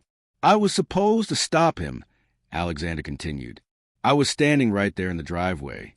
I watched him get in the car, watched him peel out onto the road. I could have called Dad, could have taken his keys, could have done something. But I was angry, so I let him go." Alexander. "They found the car wrapped around a tree 4 miles from the house. He died on impact, and all I could think was that it should have been me. That James was a good son, the heir, the one Dad actually wanted. And I'd let him die because I was too proud to stop a fight." The words hung in the dark between them, heavy with years of guilt and self-blame. "It wasn't your fault," Olivia said quietly. "Everyone says that." Alexander's voice was bitter. "But my father didn't. He looked at me at the funeral and said, 'Wrong son.' Just that. Wrong son. And I've spent every day since trying to prove he was wrong, try to be worthy of surviving when James didn't." Olivia felt tears prick her eyes. She thought about the photograph in his room, the young Alexander laughing with his brother in a moment of pure joy. How much of that joy had died with James on that dark road? "Your father was cruel to say that," she said. "Unforgivably cruel. He wasn't wrong, though. James would have been a better CEO, a better heir, a better everything. He was charming and confident, and everyone loved him. I'm just," he gestured at himself, "I'm just the consolation prize no one wanted." "Stop." The word came out sharper than Olivia intended. "Stop doing that." "Doing what?" "Diminishing yourself. Believing your father's poison." She turned to face him fully. "You're not a consolation prize, Alexander. You're a person who survived something terrible and has been punishing yourself for it ever since. Your father is wrong. He's always been wrong. You don't know that." "Yes, I do." Olivia reached for his hand, lacing their fingers together in the dark. "I know, because I've spent 3 weeks watching you try to be kind in a world that taught you kindness was weakness. I've seen the way you remember small things, how I take my coffee, what books I like to read. I've seen you stand up to your father when he tried to diminish me. That's not a consolation prize. That's just a good person trying to survive a bad situation." Alexander stared at their joined hands like he couldn't quite believe she was touching him voluntarily. "The nightmares are worse when I'm stressed," he said quietly. "The gala, my father, all of it, it brought everything back." "Do you have them often?" "A few times a month, sometimes more." He laughed without humor.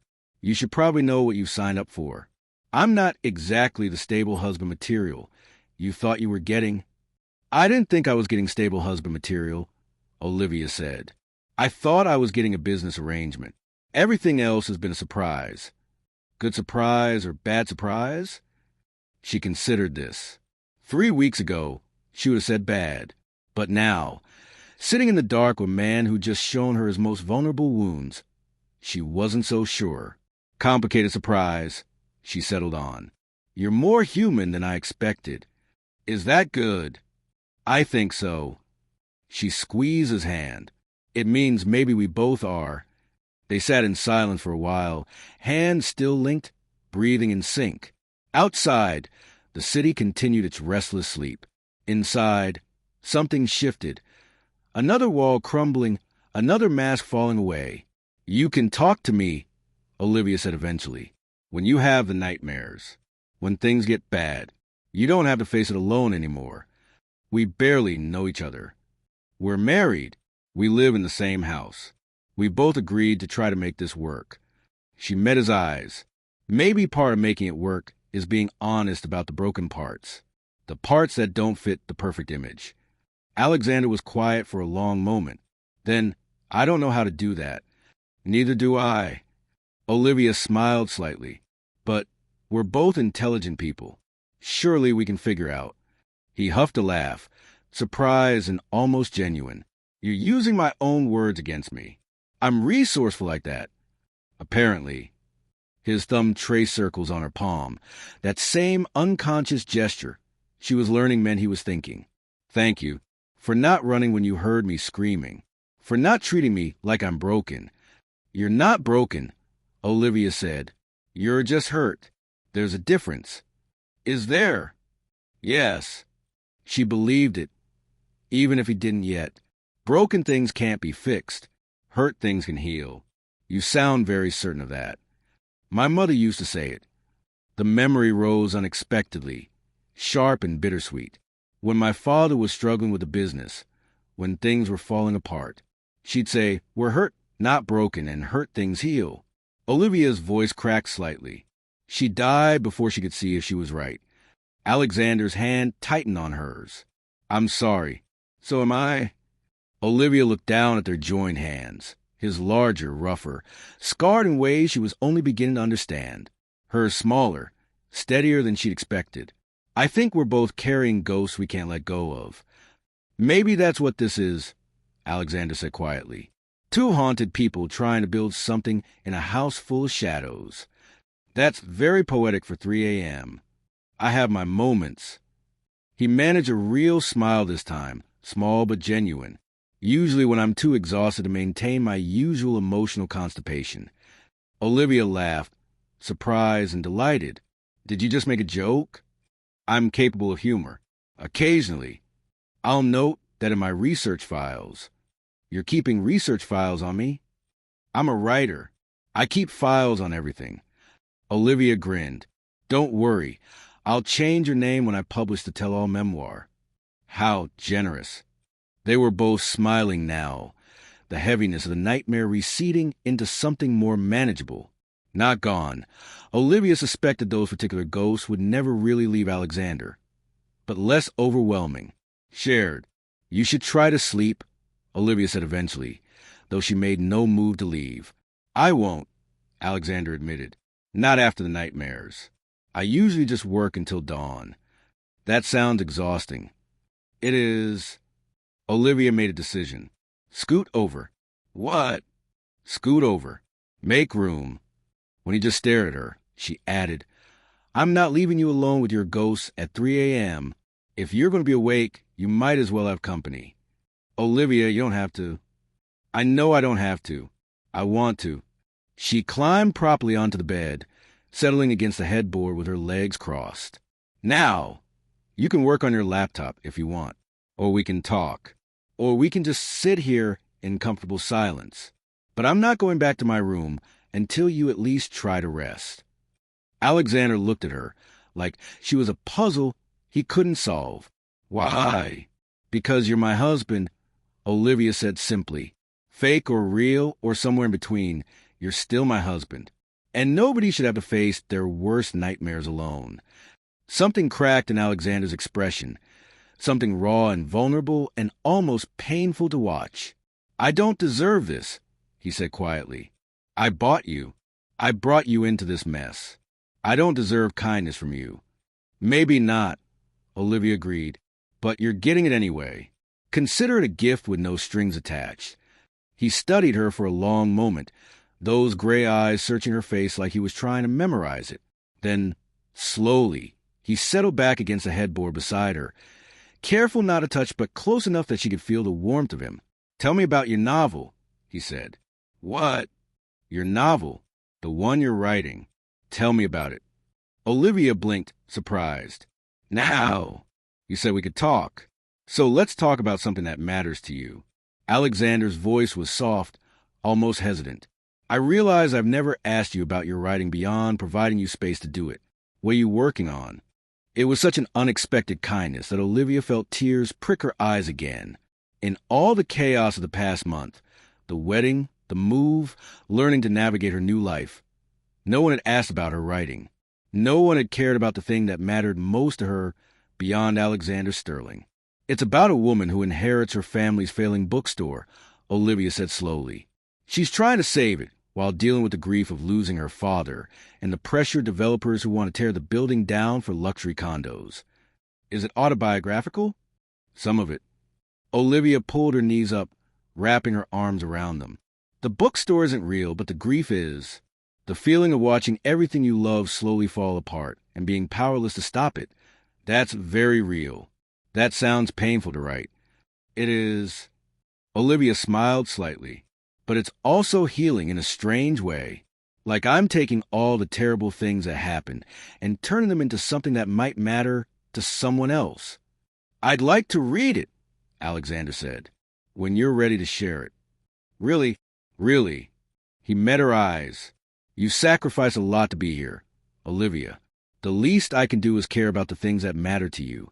They talked for another hour. About her novel, about the books they both loved, about the strange experience of trying to write fiction when your real life felt like the most unbelievable story of all. Alexander was more insightful than she'd expected, asking questions that showed he was really listening, really trying to understand. Somewhere around 4:30 a.m., Olivia realized his breathing had evened out. She looked over to find him asleep, his head tilted toward her, one hand still resting near hers on the bed. He looked younger in sleep, less guarded. The harsh lines of stress and control smoothed into something softer, more vulnerable. Olivia should have left then, should have returned to her own room, maintained the careful boundaries they'd established. But something kept her there, the fear that he'd wake alone and think she'd abandoned him, maybe, or the simple human need to not be alone in the dark with her own thoughts. She stayed, and somewhere in the gray hours before dawn, exhaustion claimed her too. When Olivia woke, sunlight was streaming through the windows and Alexander was gone. For a moment, panic flared. Had she crossed a line? Made things awkward? Then she saw the note on the pillow beside her. Thank you for staying. Thank you for not treating me like I was broken. Thank you for being exactly who you are. I had to leave for an early meeting, but there's coffee in the kitchen and Maria knows to bring you breakfast wherever you want it. Dinner tonight? Same time? I'd like to continue our conversation about your novel, and maybe tell you more about James, if you're willing to listen. P.S. You were right. Hurt things can heal. I'm starting to believe that might include me. Olivia held the note, reading it 3 times, feeling something warm and fragile bloom in her chest. They were still strangers in many ways, still trapped in an arrangement that had started as a business transaction. But last night, something had changed. He'd shown her his wounds. She'd chosen to stay. And maybe, just maybe, that was how healing started. Not with grand gestures or declarations of love, but with small moments of choosing to stay when leaving would have been easier, with honesty in the dark, with hands held through nightmares, with the gradual, terrifying process of letting someone see you as you really are, broken pieces and all, and discovering they don't run away. Olivia got up, tucked the note carefully into her journal, and went to face another day as Mrs. Alexander Sterling. But this time, the name felt a little less like a lie. This time, it felt almost like a promise. Chapter 5, The Father's Visit. The announcement came during breakfast a week later. Your father is coming for dinner tonight, Alexander said, his voice carefully neutral as he buttered his toast with mathematical precision. They'd been eating breakfast together most mornings, an unspoken ritual that had developed after the night of the nightmare. Nothing formal, just coffee and conversation in the sun-filled breakfast nook while they eased into the day. Olivia had learned things in these quiet mornings. That Alexander took his coffee black and read 3 newspapers before 8 a.m., that he had a subtle sense of humor that only emerged when he was relaxed, that he listened when she talked about her novel with a focus that made her feel like what she said actually mattered. She'd also learned to read the tension in his shoulders, the way his jaw tightened when something was bothering him. Like now. Your father, Olivia repeated, as in Richard Sterling. Unless I have another father I'm not aware of. Alexander's attempt at humor fell flat. He called this morning, said he wants to discuss some business matters, which means he wants to remind me why I'm still not good enough. You don't have to see him. Yes, I do. Alexander set down his knife with careful control. He's still the chairman of the board, still technically my boss until the full transfer of power happens next month. And he knows it. Olivia reached across the table, covering his hand with hers. The gesture had become easier over the past week. Small touches that said, I'm here without requiring words. Then I'll be there too, she said. Olivia, you don't have to. I know I don't have to, but I'm your wife. If he's coming here to tear you down, he'll have to go through me first. Something flickered in Alexander's eyes. Surprise, maybe, or gratitude. His fingers closed around hers. He's not kind to people he perceives as weak, he warned, and he'll see you as an easy target. Let him try. Olivia squeezed his hand. I survived your mother at the gala. I can handle your father over dinner. My mother is a kitten compared to my father. Then I guess I'll need to be a tiger. Alexander's smile was small but genuine. I'm starting to think you might be. Richard Sterling arrived at precisely 7 p.m. because men like him weaponize punctuality. Olivia heard the car in the driveway, heard Alexander's sharp exhale as he straightened his tie in the hall mirror. Remember, she murmured, straightening his collar even though it didn't need it. You're not 14 anymore. You don't have to be afraid of him. I'm not afraid, Alexander said, but his hands were shaking slightly. Liar. He huffed a laugh despite himself. Fine. I'm terrified. Better? Honesty is always better. Olivia rose on her toes and kissed his cheek, an impulse that surprised them both. Now let's go face the dragon. Richard Sterling looked exactly like what he was. Old money wrapped in expensive wool and cold calculation. He swept into the house like he owned it, which, technically, he still partially did until Alexander's inheritance fully transferred. Alexander. He didn't offer a handshake. The house looks acceptable, though I see you made some changes to the east wing. Those are Olivia's rooms, Alexander said. She needed her own space. Richard's eyes finally landed on Olivia, and she felt the weight of his assessment. He looked at her the way someone might examine a painting they were considering purchasing, cataloging value, checking for flaws. Mrs. Sterling, he said, I trust you're finding your new position suitable. Position, not life, not home. Position. I'm finding it enlightening, Olivia replied, keeping her voice level. Your son has been very generous. Has he? Richard moved into the living room, helping himself to the scotch without asking. That's always been Alexander's problem. Too generous. Too soft. His brother understood that business requires a certain ruthlessness. Alexander's jaw tightened, but he said nothing. Dinner was a lesson in psychological warfare.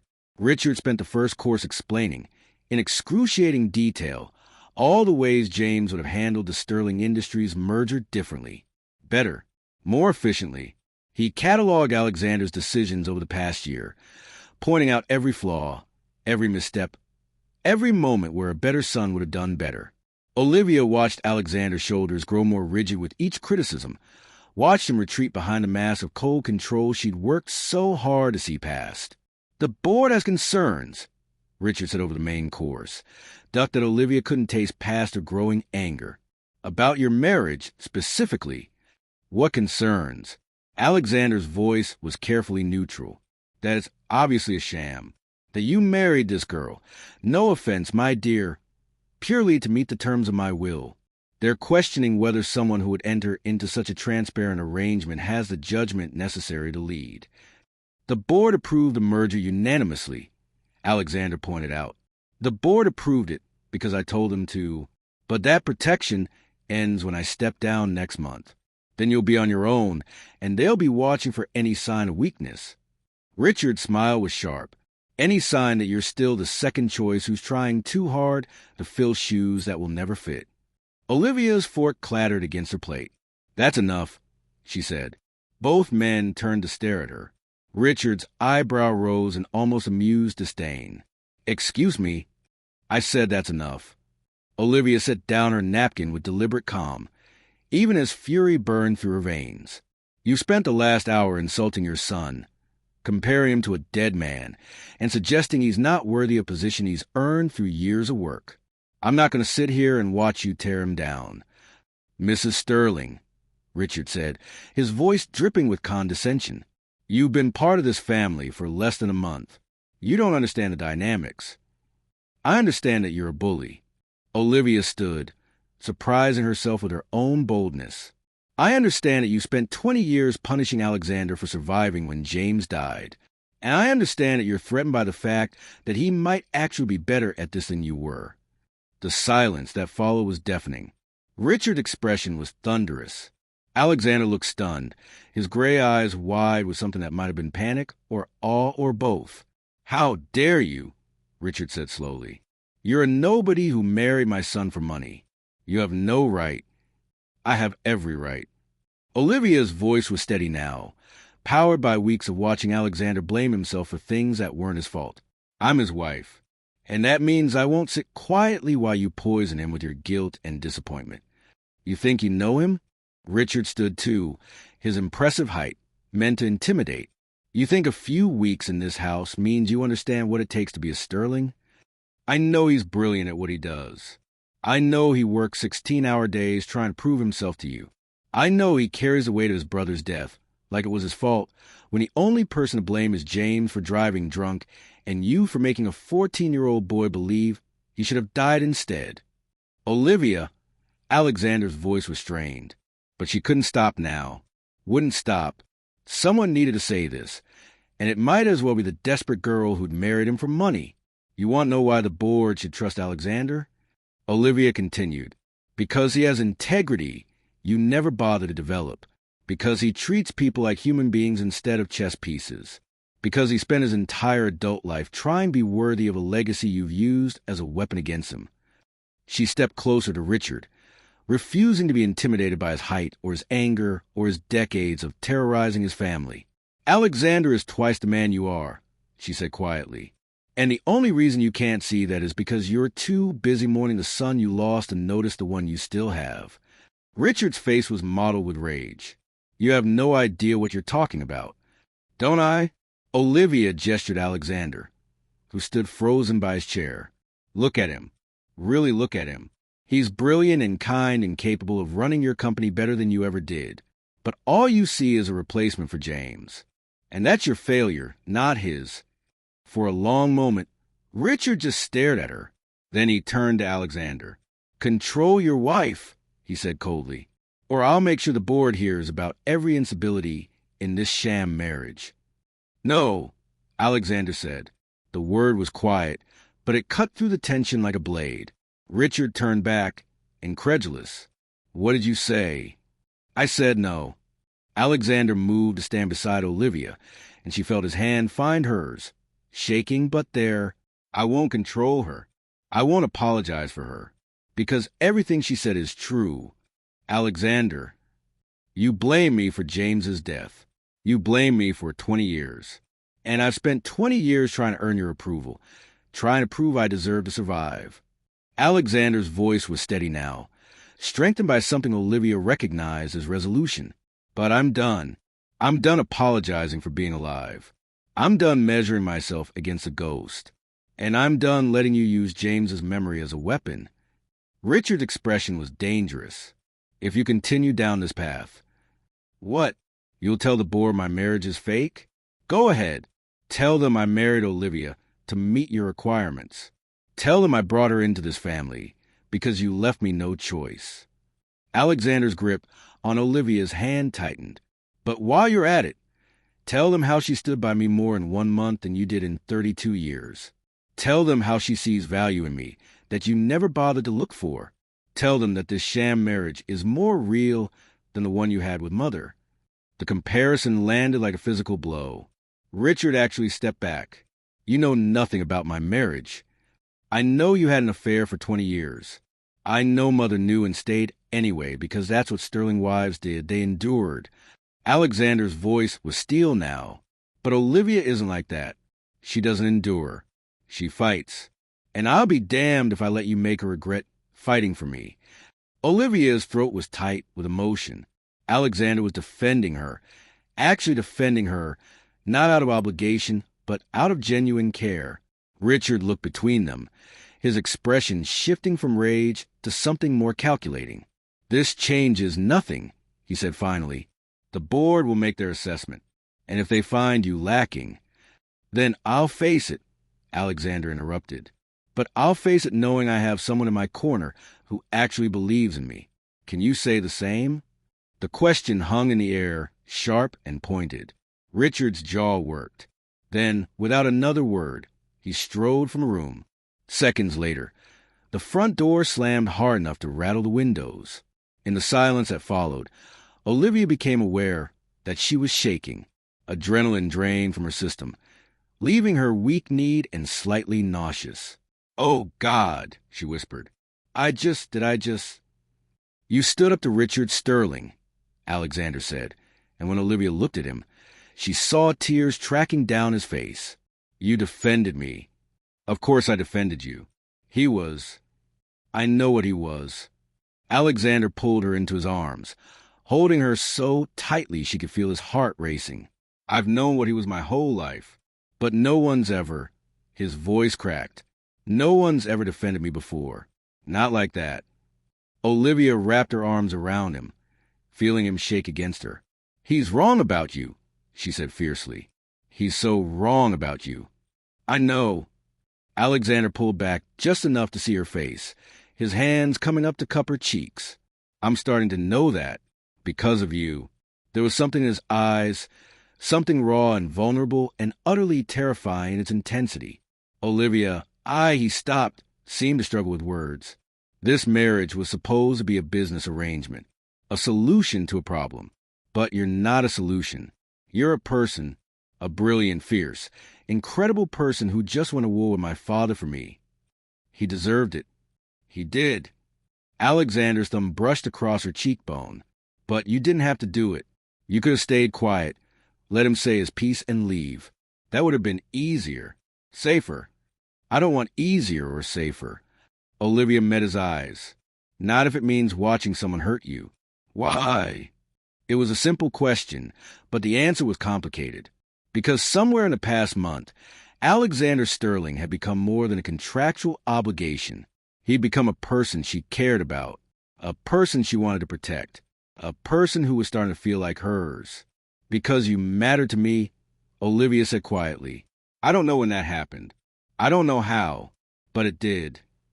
Alexander's breath caught. "You mattered to me, too, more than I thought possible."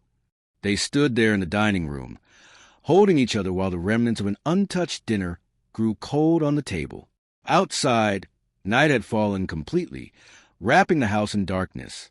But in here, something had shifted irrevocably. Olivia had chosen Alexander, not out of duty or obligation, but out of genuine protective instinct. She'd gone to war for him against his father, had said all the things he'd needed someone to say for 20 years.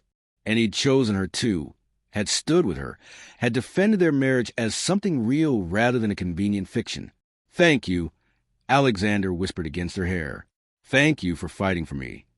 "Always," Olivia replied, and meant it. They stood there longer than was necessary, neither wanting to be the first to let go. Eventually, Maria appeared in the doorway, took one look at them, and quietly began clearing the table without comment.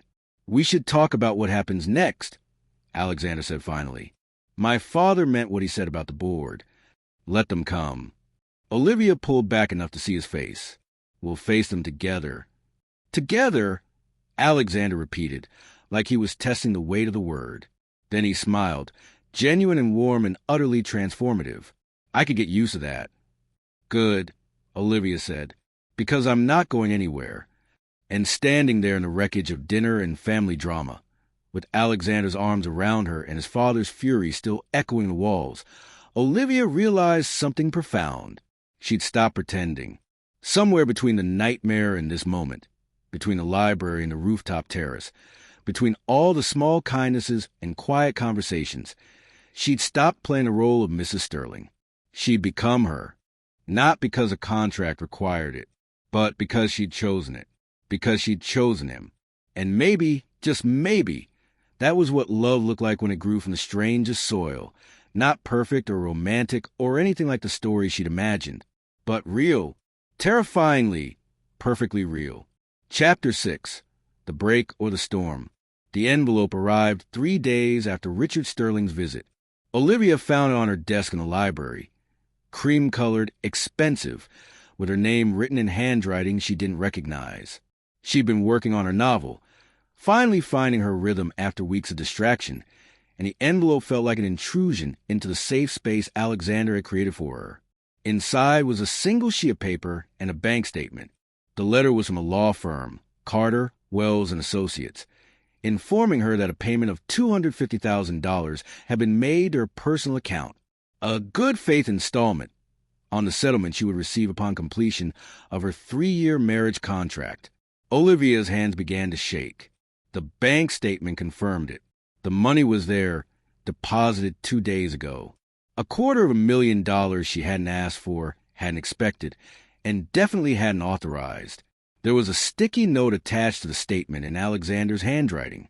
Wanted to make sure you had financial security. Consider it yours, no strings attached. The thoughtfulness should have touched her, should have felt like kindness. Instead, it felt like a slap. Because of money, the proof that this was still, fundamentally, a transaction, arrived the same week she defended him against his father. The same week she'd realized she was falling in love with him. The same week she stopped pretending and started believing this could be real. And he'd responded by paying her, like she was still just an obligation to be managed, a problem to be solved with money. Olivia stood there for a long moment, the bank statement crumpling in her shaking hands. Then she grabbed her phone and texted Alexander, "We need to talk. Now." His response came immediately. "In a meeting until 4. Can it wait?" "No." A pause. Then, coming home, Alexander arrived an hour later, still in his work clothes, concern written across his face. He found Olivia in the library, the envelope and its contents spread across her desk like evidence at a crime scene. "What's wrong?" he asked immediately. "Is it my father? Did you authorize this?" Olivia held up the bank statement, her voice shaking. Alexander's confusion was evident. "The payment? Yes. I had my accountant transfer it last week. I thought you'd be pleased." "Please?" The word came out sharp, almost a laugh. "You thought I'd be pleased that you paid me after I defended you against your father? What?" "No, that's not." Alexander stepped closer, his hands raised placatingly. "Olivia, you're misunderstanding." "Am I?" "Because from where I'm standing, it looks like I did something genuine, something real, and you responded by making sure the contract terms were being met. Like I'm a service provider who needs to be kept satisfied. That's not what this was about." Alexander's voice held an edge of frustration now. "You signed a contract that promises you $5 million after 3 years. I want to make sure you had security now in case." He stopped, but Olivia heard what he hadn't said. "In case what? In case I decide to leave? In case this arrangement ends early?" Her laugh was bitter. "Or in case you decide I'm not worth keeping around for the full 3 years?" "No. God, no." Alexander ran his hands through his hair, destroying its careful styling. "In case something happens to me. In case my father makes good on his threats, and the board votes me out. In case any of the 100 things that could go wrong actually do go wrong. I wanted you to have resources that aren't dependent on me." It was a reasonable explanation, a thoughtful one, even, but Olivia was past reason. "You should have asked me first," she said quietly. "You should have talked to me instead of just making decisions about my life without my input." "Again?" "What do you mean, again?" "This whole marriage, Alexander. You decided you needed a wife. You found someone desperate enough to agree, and you've been orchestrating everything since. The house, the clothes, the money, it's all you making choices for me instead of with me. I thought I was taking care of you. I don't need you to take care of me. Olivia's voice rose despite her best efforts. I need you to see me as an equal partner, not a problem to be solved or an asset to be managed. I need... She stopped, overwhelmed by feelings she hadn't let herself fully acknowledge until this moment. What do you need? Alexander asked, his voice softer now. I need to know if this is real to you. Olivia met his eyes. Because it's becoming real to me. The dinners, the conversations, you trusted me with your nightmares. That felt real. Standing up to your father felt real. But then you do something like this, and I remember that we started as a business arrangement, and maybe that's all we'll ever be. That's not fair, isn't it? Olivia gestured at the bank statement. You pay me $250,000 without discussing it with me. How is that different from when you bought me in the first place? Alexander flinched like she'd struck him. Because I care about you. Because I wanted to protect you. Because... He stopped, seeming to struggle with the words. Because everything has changed for me, and I thought maybe it had changed for you too. Then why didn't you talk to me? Olivia's voice cracked. Why didn't you say, Olivia, I'm worried about your security. Let's discuss how to handle it. Why did you just transfer money and leave a note like I'm a business associate? Because talking about feelings isn't exactly my strong suit. Alexander's voice was strained. Because I've spent my entire life translating emotion into action, and action for me means solving problems. You needed security. I provided it. That's how I know how to show I care. But I need more than that. Olivia wiped at her eyes, angry at the tears that were forming. I need words. I need conversation. I need to feel like I'm part of the decision-making process in my own life. Then tell me what you want me to do. Alexander moved closer, desperate now. Tell me how to fix this. I can't. Olivia shook her head. Because I don't think you understand what the problem is. You see this as me being upset about money. But it's not about the money, Alexander. It's about the fact that you still see our relationship through the lens of the contract. Like I'm someone who needs to be compensated for putting up with you. That's not, isn't it? Olivia pulled out her phone, scrolling until she found what she was looking for. I found this yesterday when I was looking for a file you sent me. Your email to Patricia the day after I defended you against your father. She read aloud from the screen. Olivia performed exceptionally well during my father's visit. Please arrange for an advance on her settlement payment as a gesture of appreciation. The silence that followed was deafening. I called it performance, Alexander said quietly, his face pale. Jesus, I called it performance. Yes. Olivia set down the phone. You did, and maybe that's what it was to you. Another box checked, another obligation fulfilled. No, that's not. I wrote that email at 3 a.m. when I couldn't sleep. I was trying to find some way to show my appreciation, and I defaulted to what I know. I'm sorry. I'm so sorry. Alexander's voice was raw. But don't pretend this is one-sided.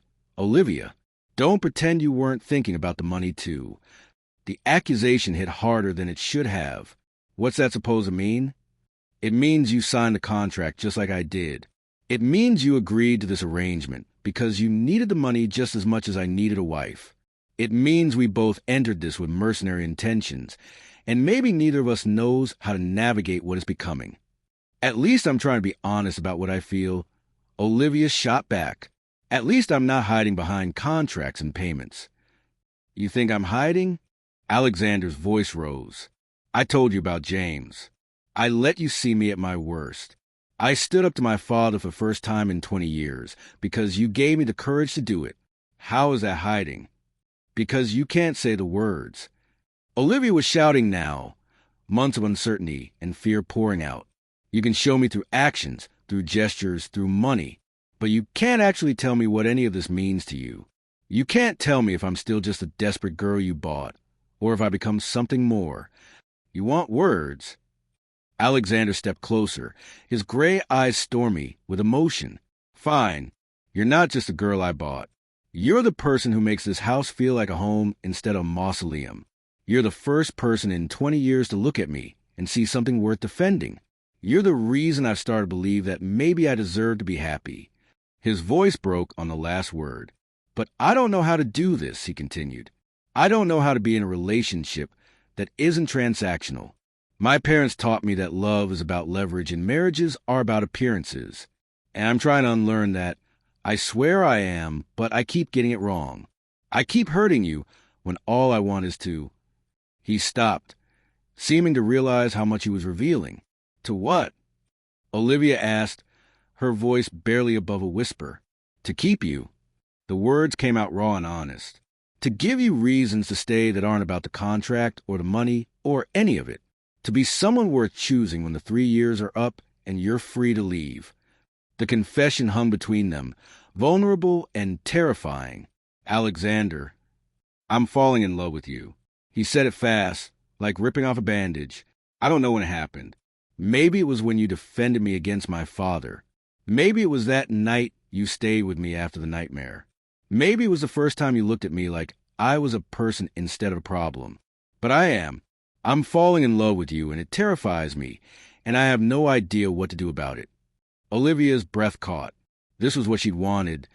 The words, the honesty, the emotional truth. But now that she had it, she didn't know what to do with it. I need time, she heard herself say. What? I need time to think, to figure out what this is and what I want it to be. Olivia wrapped her arms around herself. Because you just told me you love me in the middle of an argument about money and contracts, and I don't know if this is real or if it's just the intensity of the situation making us think we feel things we don't. Alexander's face went very still. You think I'm lying? No. I think you're confused. I think we both are.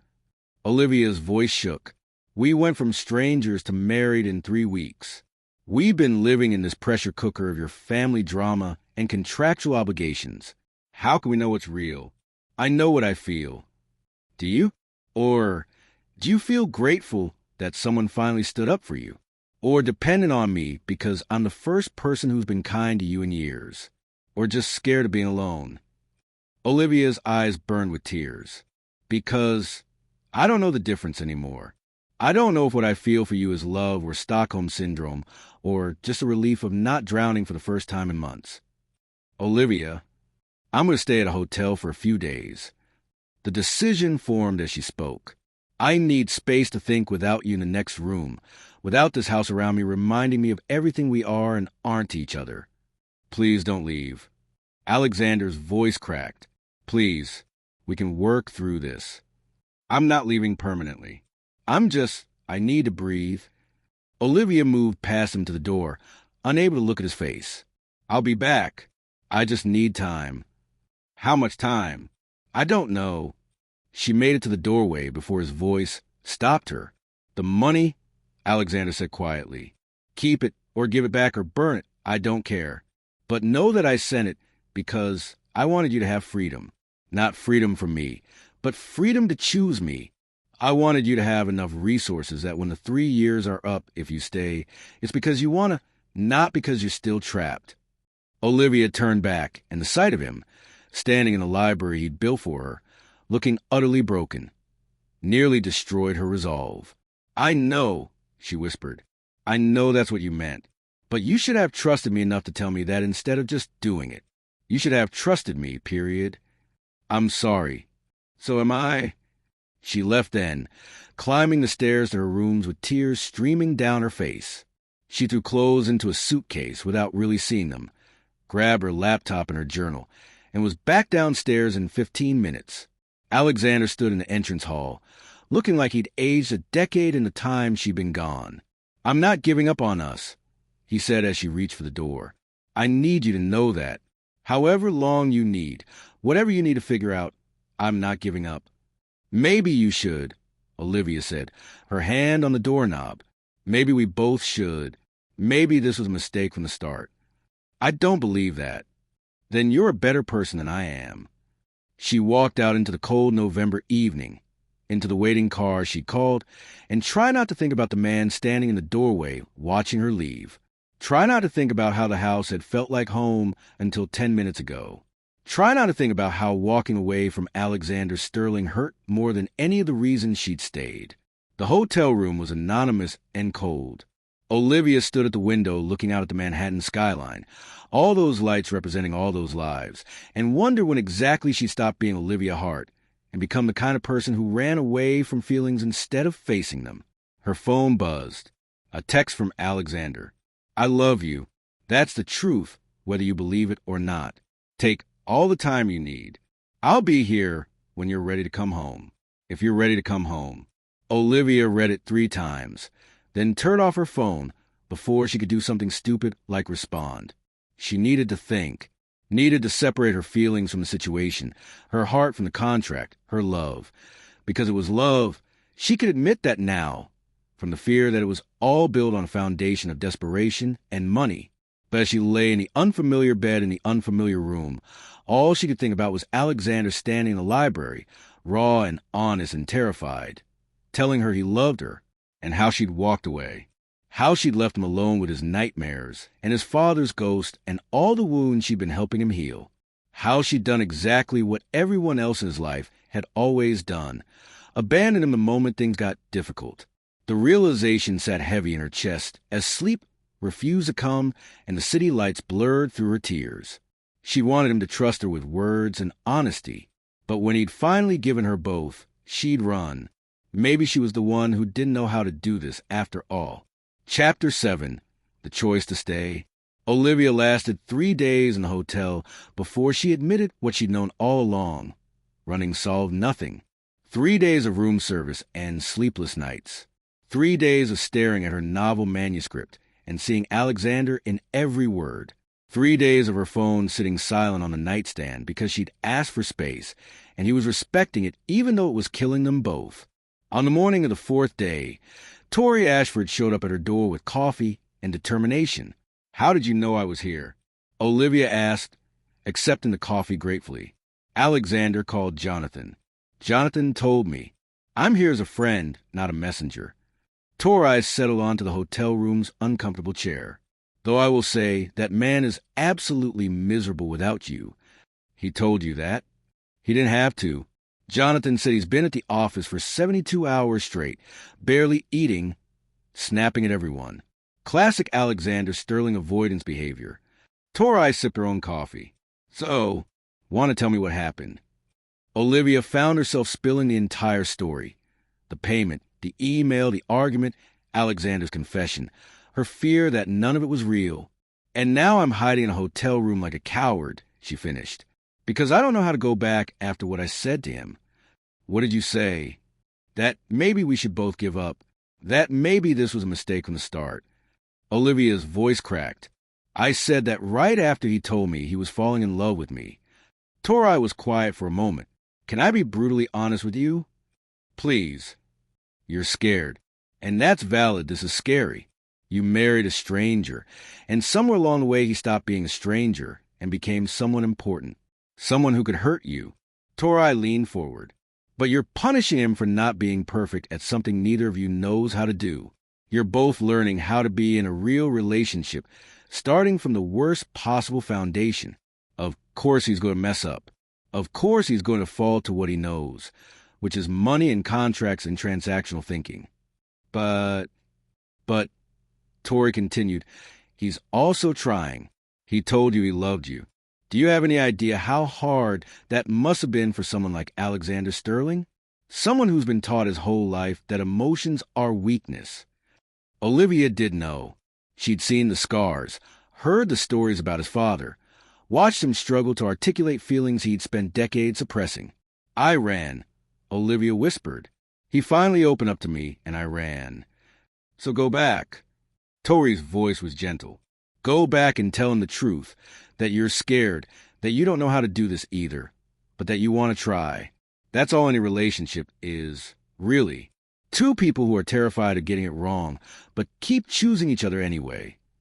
What if it's too late? It's been 3 days, not 3 years. Trust me, it's not too late. Tori smiled, though you might want to shower first. No offense, but you look like you've been stress-eating hotel chocolate for 72 hours. It was only 60 hours, Olivia protested, but she was smiling despite herself. After Tori left, Olivia stood under the hotel shower's mediocre water pressure and let herself think about what she actually wanted. She wanted Alexander. Messy and complicated, and still learning how to be emotionally available, but hers. She wanted the library and the quiet breakfast and the way he listened when she talked about her writing like it actually mattered. She wanted the man who'd built her a space to be herself and respected her boundaries, even when it was hard. She wanted a broken, brilliant person who saw her as an equal even when his entire life had taught him to see people's transactions. And most of all, she wanted to stop being afraid of what wanting those things meant. It was late afternoon when Olivia's key turned in the lock of the Sterling estate. The house was quiet, too quiet. No staff bustling about, no sound of Alexander working in his study. "Hello," she called out, her voice echoing in the empty entrance hall. Nothing. Olivia climbed the stairs to the west wing, her heart hammering. Alexander's bedroom door was closed. She knocked softly. "Maria, I said I don't need anything." Alexander's voice came through, rough and exhausted. "It's not Maria," Olivia said.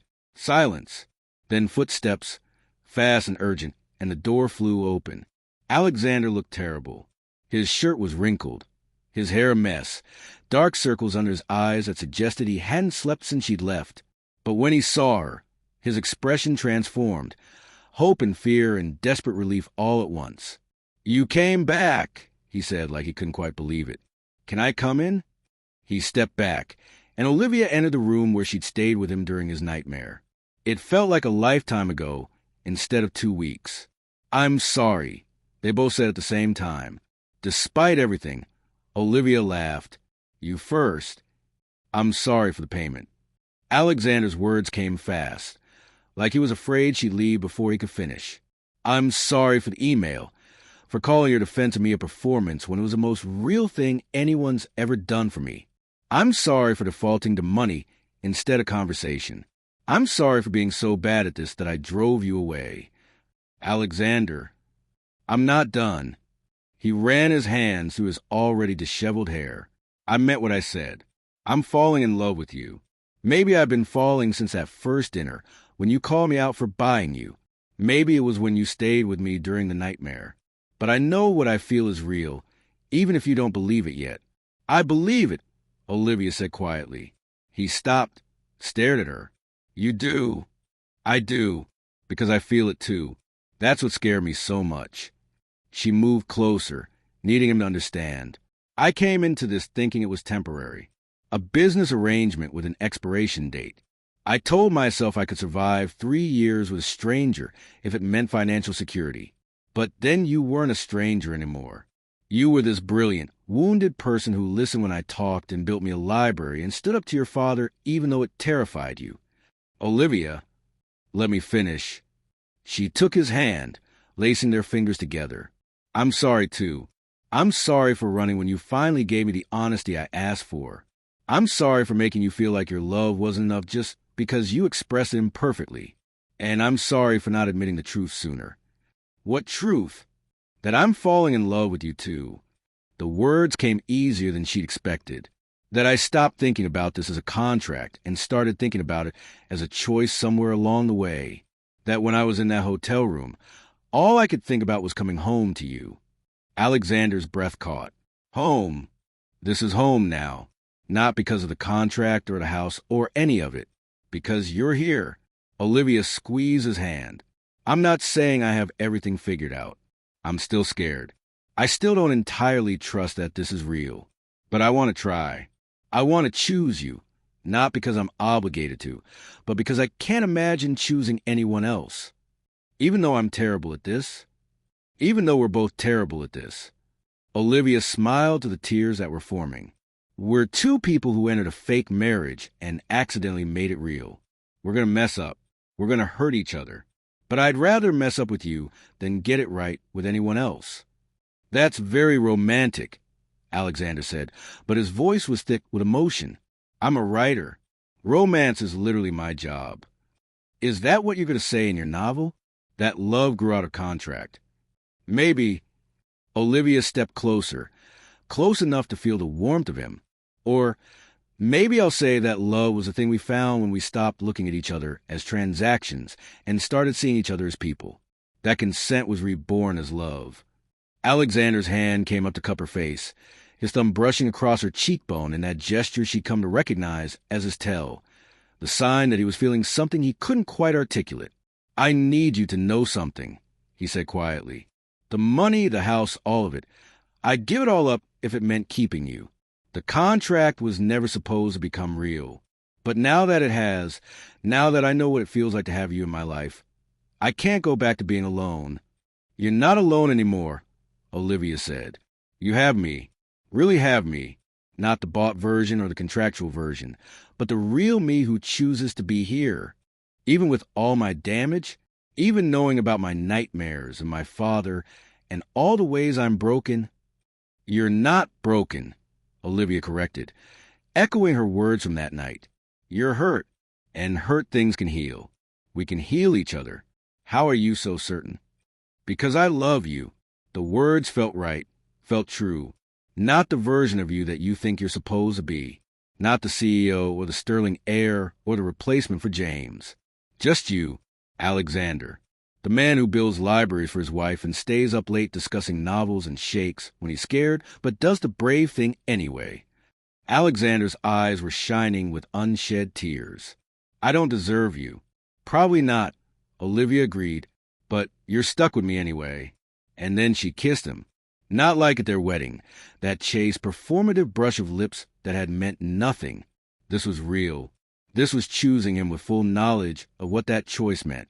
This was 3 weeks of longing and fighting and slowly falling in love, condensed into a single moment of connection. Alexander responded immediately, his hands coming up to frame her face, kissing her back with a desperation that spoke of 3 days of thinking he'd lost her. His lips were warm and soft and trembling slightly, and Olivia could taste the salt of tears, his or hers. She wasn't sure. When they finally broke apart, both breathing hard, Alexander rested his forehead against hers. "I love you," he whispered. "God, Olivia, I love you so much." "I love you too." She kissed him again, softer this time. "Even when you pay me without asking. Even when you default to business language. Even when you're terrible at expressing your feelings. I'm going to get better at that," Alexander promised. "At all of it. I'm going to learn how to talk about emotions without translating them into actions. I'm going to ask before making decisions that affect you. I'm going to—" Olivia silenced him with another kiss. "We'll figure out together. That's what partners do." "Partners," Alexander repeated, testing the word. "I like that better than husband and wife." "Why?" "Because partners choose each other every day. Husbands and wives can be obligations. But partners are something you become because you want to. Then that's what we'll be." Olivia smiled against his lips. "Partners who happen to be married." They kissed again, longer this time, and it was easy to lose track of time and the feeling of it. The relief of reconciliation, the joy of choosing each other, the promise of something real built from the strangest foundation. When Alexander pulled back, his eyes were dark with something that made Olivia's breath catch. "Stay with me tonight," he said. "Not because of the contract, not because we're married, but because I don't want to be alone, and I think you don't either." "Are you asking what I think you're asking?" "I'm asking if you'll sleep in my bed. Actually sleep. I'm exhausted, and you look like you haven't rested in days. Everything else can wait until we're both ready." His hand traced down her arm. "But I'd like to wake up knowing you're here, knowing you chose to stay." It wasn't a declaration of passion, or a scene from a romance novel. It was simply honest. Two people who'd spent 3 days apart learning what it felt like to be without each other, wanting the comfort of proximity. "Yes," Olivia said. "I'll stay." They curled up together on Alexander's bed, still in their clothes, no dramatic love scene, just a simple intimacy of being close. Alexander wrapped his arms around her, and Olivia tucked her head against his chest, listening to the steady rhythm of his heartbeat. "I'm still scared," she admitted into the darkness. "I'm still not entirely sure we're not making a massive mistake." "Me too." Alexander's hand stroked through her hair. "But I'd rather be scared with you than safe alone." That's very profound for someone who claimed to be terrible with words. "I have my moments." She could hear the smile in his voice. Usually when I'm holding the woman I love and trying not to think about how easily I could have lost her. You didn't lose me. I came back. Promise me something? What? Next time you're scared or angry or confused, promise me you won't run. Promise me we'll fight it out, no matter how messy it gets. Alexander's arms tightened around her. Because these 3 days were the worst of my life, and I've had some pretty terrible days. I promise. Olivia tilted her head up to kiss his jaw. No more running. No more hotel rooms. We face everything together. Together? Alexander echoed. I'm still learning what that means, but I want to learn with you.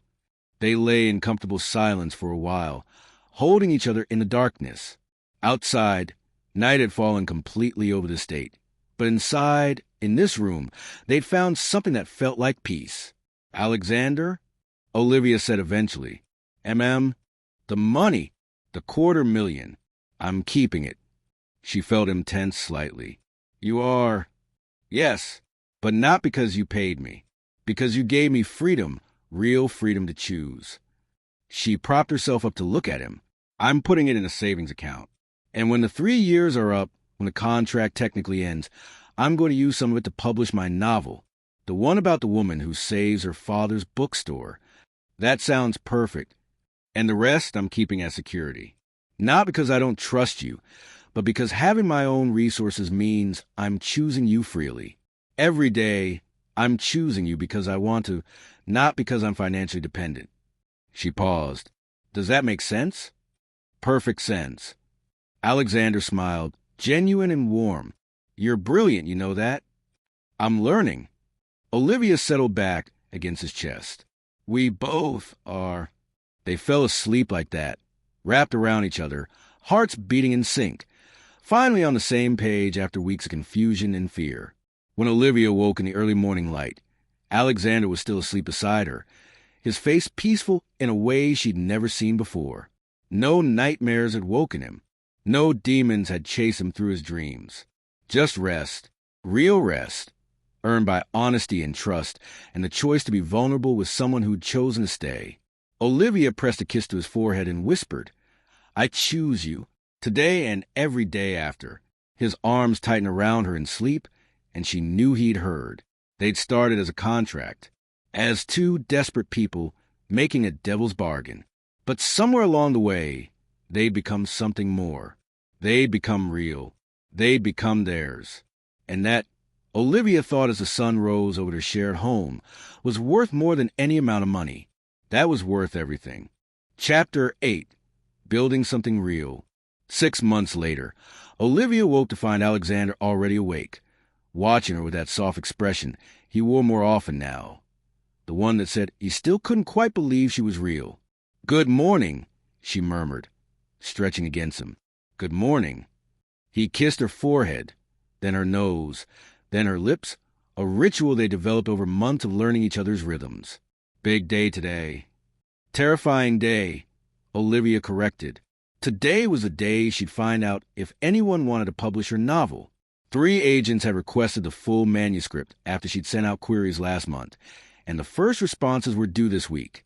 They're going to love it, Alexander said with the confidence of someone who'd read every draft, who'd stayed up late discussing plot holes and character motivations, who'd become her first reader and most honest critic.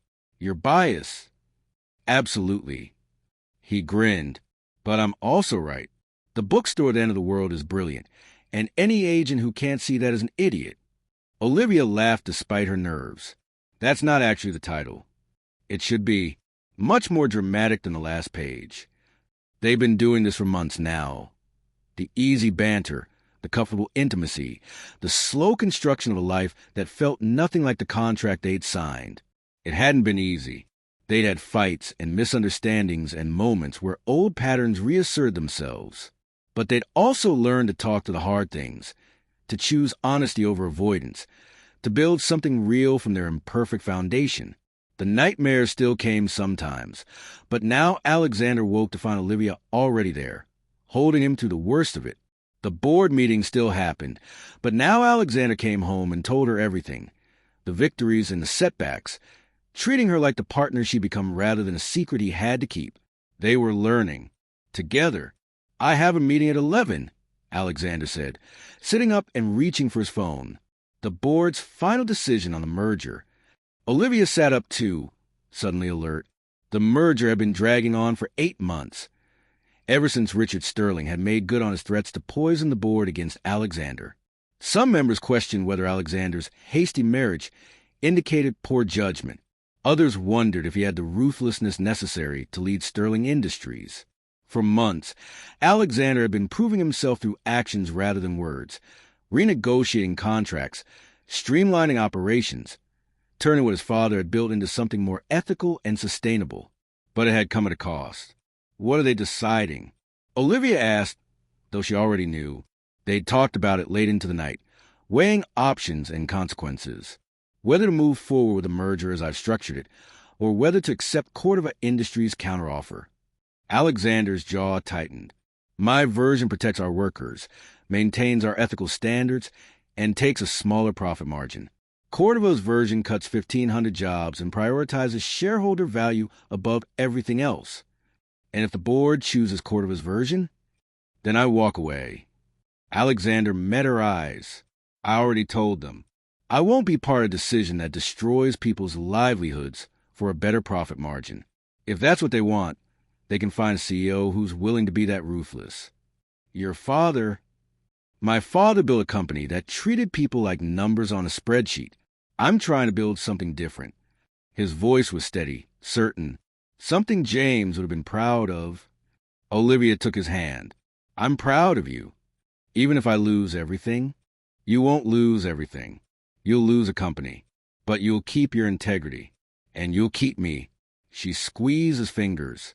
Though, for the record, I think the board would be insane to choose Cordova. We'll see. Alexander kissed her hand. Whatever happens, we'll figure out together. Together, the word that had become their anchor. Alexander left for his meeting at 10:30, looking every inch the powerful CEO in his tailored suit. But Olivia saw the nervousness in the way he adjusted his tie 3 times, the way his hand lingered on the doorframe before he left. Hey, she called out. He turned back.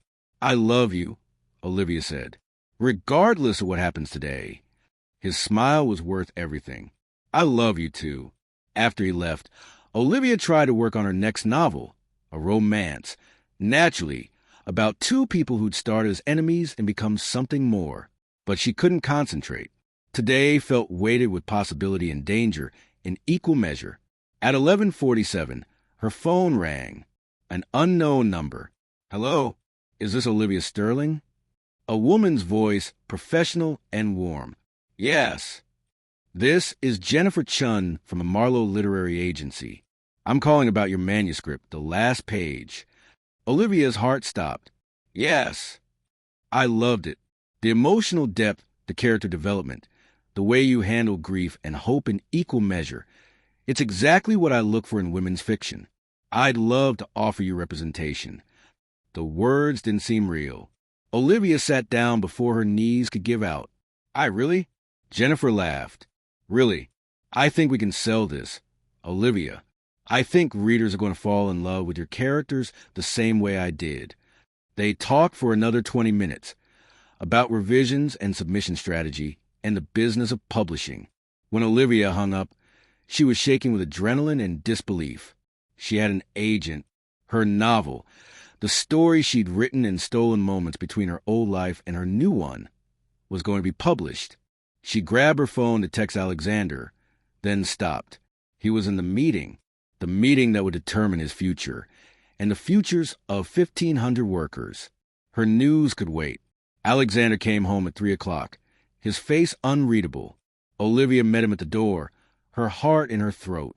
Well, they voted. He loosened his tie, and Olivia couldn't tell if the gesture was celebratory or defeated. 7-5. And my version of the merger passed. Alexander's face broke into a genuine smile. They chose ethics over profit margins. They chose the better version of the company. Olivia threw her arms around him, relief flooding through her. I knew they would. I knew they'd see. 2 board members resigned in protest, Alexander continued, pulling back to look at her. including my father. Richard resigned, walked out of the meeting after the vote, said he wouldn't be part of a company that prioritized sentiment over shareholders. Alexander's voice was steady, but Olivia could see the complicated emotions in his eyes. He's out, completely out. No more chairman position, no more board seat, no more control. How do you feel about that? Alexander was quiet for a moment. Free, he said finally. For the first time in my life, I feel free of him. Free to build the company I want to build. To make decisions based on what's right rather than what he'd approve of. Free to be myself. I'm so proud of you, Olivia said fiercely. You stood up for what you believed in even though it was terrifying. You chose integrity over ease. I learned from the best. Alexander cupped her face. You've been choosing the hard right thing since the day I met you. You could have stayed silent at that first dinner with my father, but you defended me. You could have stayed in that hotel, but you came back. You keep showing me what courage looks like. We show each other, Olivia corrected. That's what partners do. Speaking of partners, Alexander pulled out his phone. I have something to show you. He pulled up a document, and Olivia's breath caught as she read the title. Amendment to Marriage Contract between Olivia Hart Sterling and Alexander James Sterling. What is this? Read it, Alexander said softly. Olivia scrolled to the document, her eyes widening with each paragraph. The amendment removed the 3-year requirement, eliminated the financial settlement contingent on divorce, rewrote their arrangement from a temporary contract into a real marriage. This changes everything, Olivia whispered. That's the point. Alexander's voice was gentle. The contract was always about control.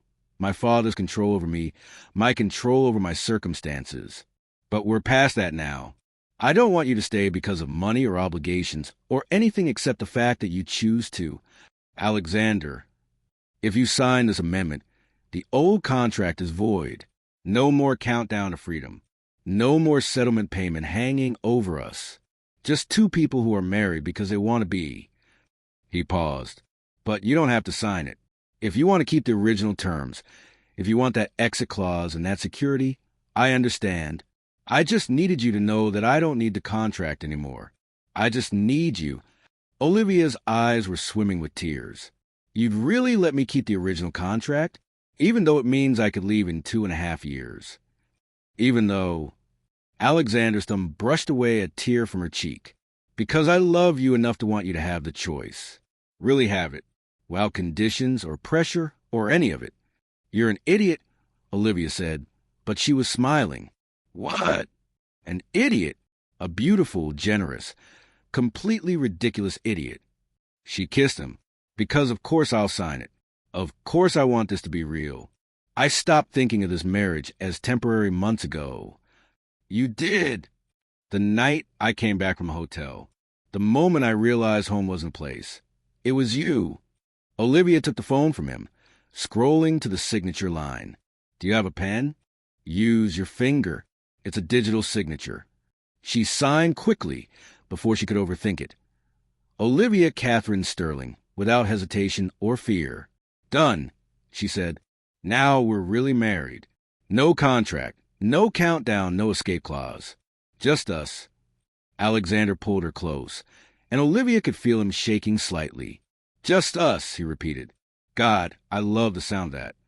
They stood there holding each other, and Olivia thought about how far they'd come. From strangers signing a contract in a cold office to partners choosing each other freely. From desperation and loneliness to this overwhelming feeling of rightness, of home. I have news, too, Olivia said eventually. Yeah, I got an agent for my novel. Jennifer Chun from Marlowe Literary. She called this morning. Alexander pulled back, his face lighting up. Olivia, that's incredible. Why didn't you tell me immediately? Because you were saving 1,500 jobs and defying your father. That seemed more pressing than my publishing news. Are you kidding? This is huge.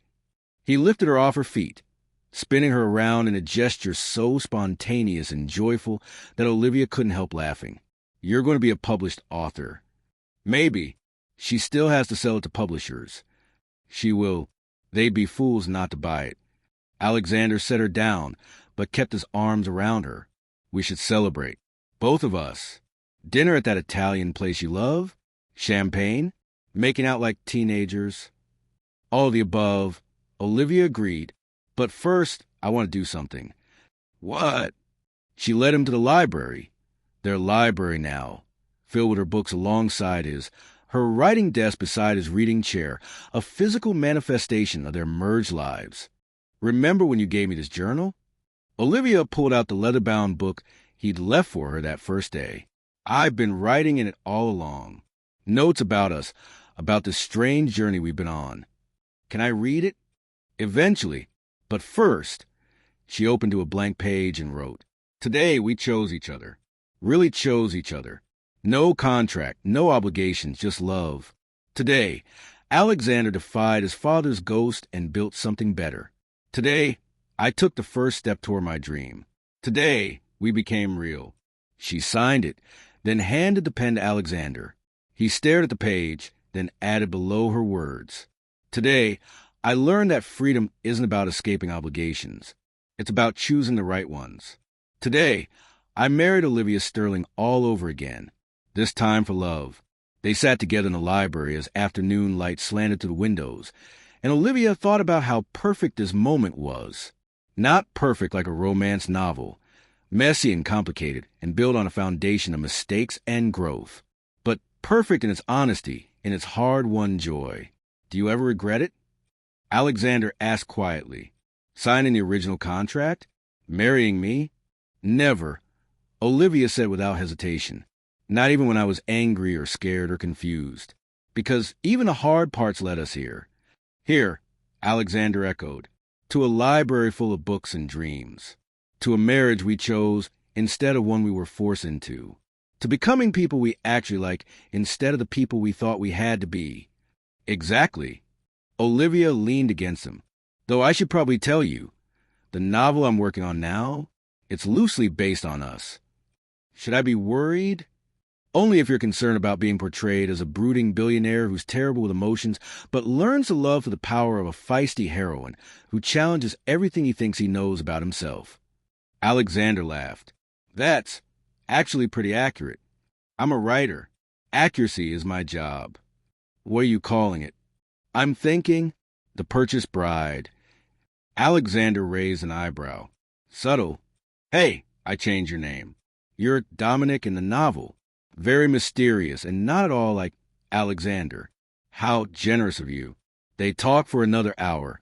About the novel, about the board meeting, about their plans for the future that stretched ahead of them now with no expiration date, about how they wanted to renovate the East Wing, about the charity work Olivia wanted to get involved in, about Alexander's plans to transform Sterling Industries into a model of ethical business practices, about everything and nothing, the way couples do when they're simply happy to be together. As evening fell, they migrated to the kitchen where they cooked dinner together, badly, because neither of them was particularly skilled, but laughing through the disasters. You know what's funny? Olivia said, rescuing pasta from the edge of burning. 6 months ago, I thought freedom meant having money and options and the ability to leave. But real freedom is this. Choosing to stay somewhere because it's where you want to be. Choosing someone because they make you better. That's going the novel, isn't it? Alexander asked, stealing a taste of the sauce. Definitely. It's too good not to use. I expect royalties. You'll get something better than royalties, Olivia promised, pulling him down for a kiss that tasted like tomatoes and red wine at home. Later, after dinner and champagne and making out like teenagers on the couch, they ended up back in Alexander's bedroom. Their bedroom now, as Olivia had moved in officially 3 months ago. Happy? Alexander asked, pulling her close. Deliriously, Olivia said, You. More than I ever thought possible. He kissed her forehead. Thank you for giving us a chance. For not giving up when it would have been easier. For choosing me. Always, Olivia promised. Every day I choose you. And as they fell asleep wrapped around each other, Olivia thought about the girl who'd signed a contract 6 months ago. The desperate, scared girl who'd sold herself for security and thought that was her only option. That girl would barely recognize the woman she'd become. Confident, loved, choosing her own path. A woman with an agent and a husband, and a future that looked nothing like what she planned, but everything like what she needed. Sometimes salvation came in the strangest packages. Sometimes love grew in the least likely soil. Sometimes the best choice you could make was trusting that broken things could heal, that hurt people could find each other, and that contracts written in desperation could transform into promises made in love. Olivia Catherine Sterling, writer, wife, partner, fell asleep smiling, and dreamed of happy endings that were really just new beginnings. Epilogue, someone real. 1 year later, Olivia woke to sunlight streaming to the bedroom windows, and the smell of coffee drifting up from downstairs. She stretched, luxuriously lazy on a Saturday morning, and smiled at the familiar comfort of their bed. No longer Alexander's room or the West Wing, just home. The house had changed in a year since they'd signed that amendment. The formal living rooms now held books and comfortable furniture.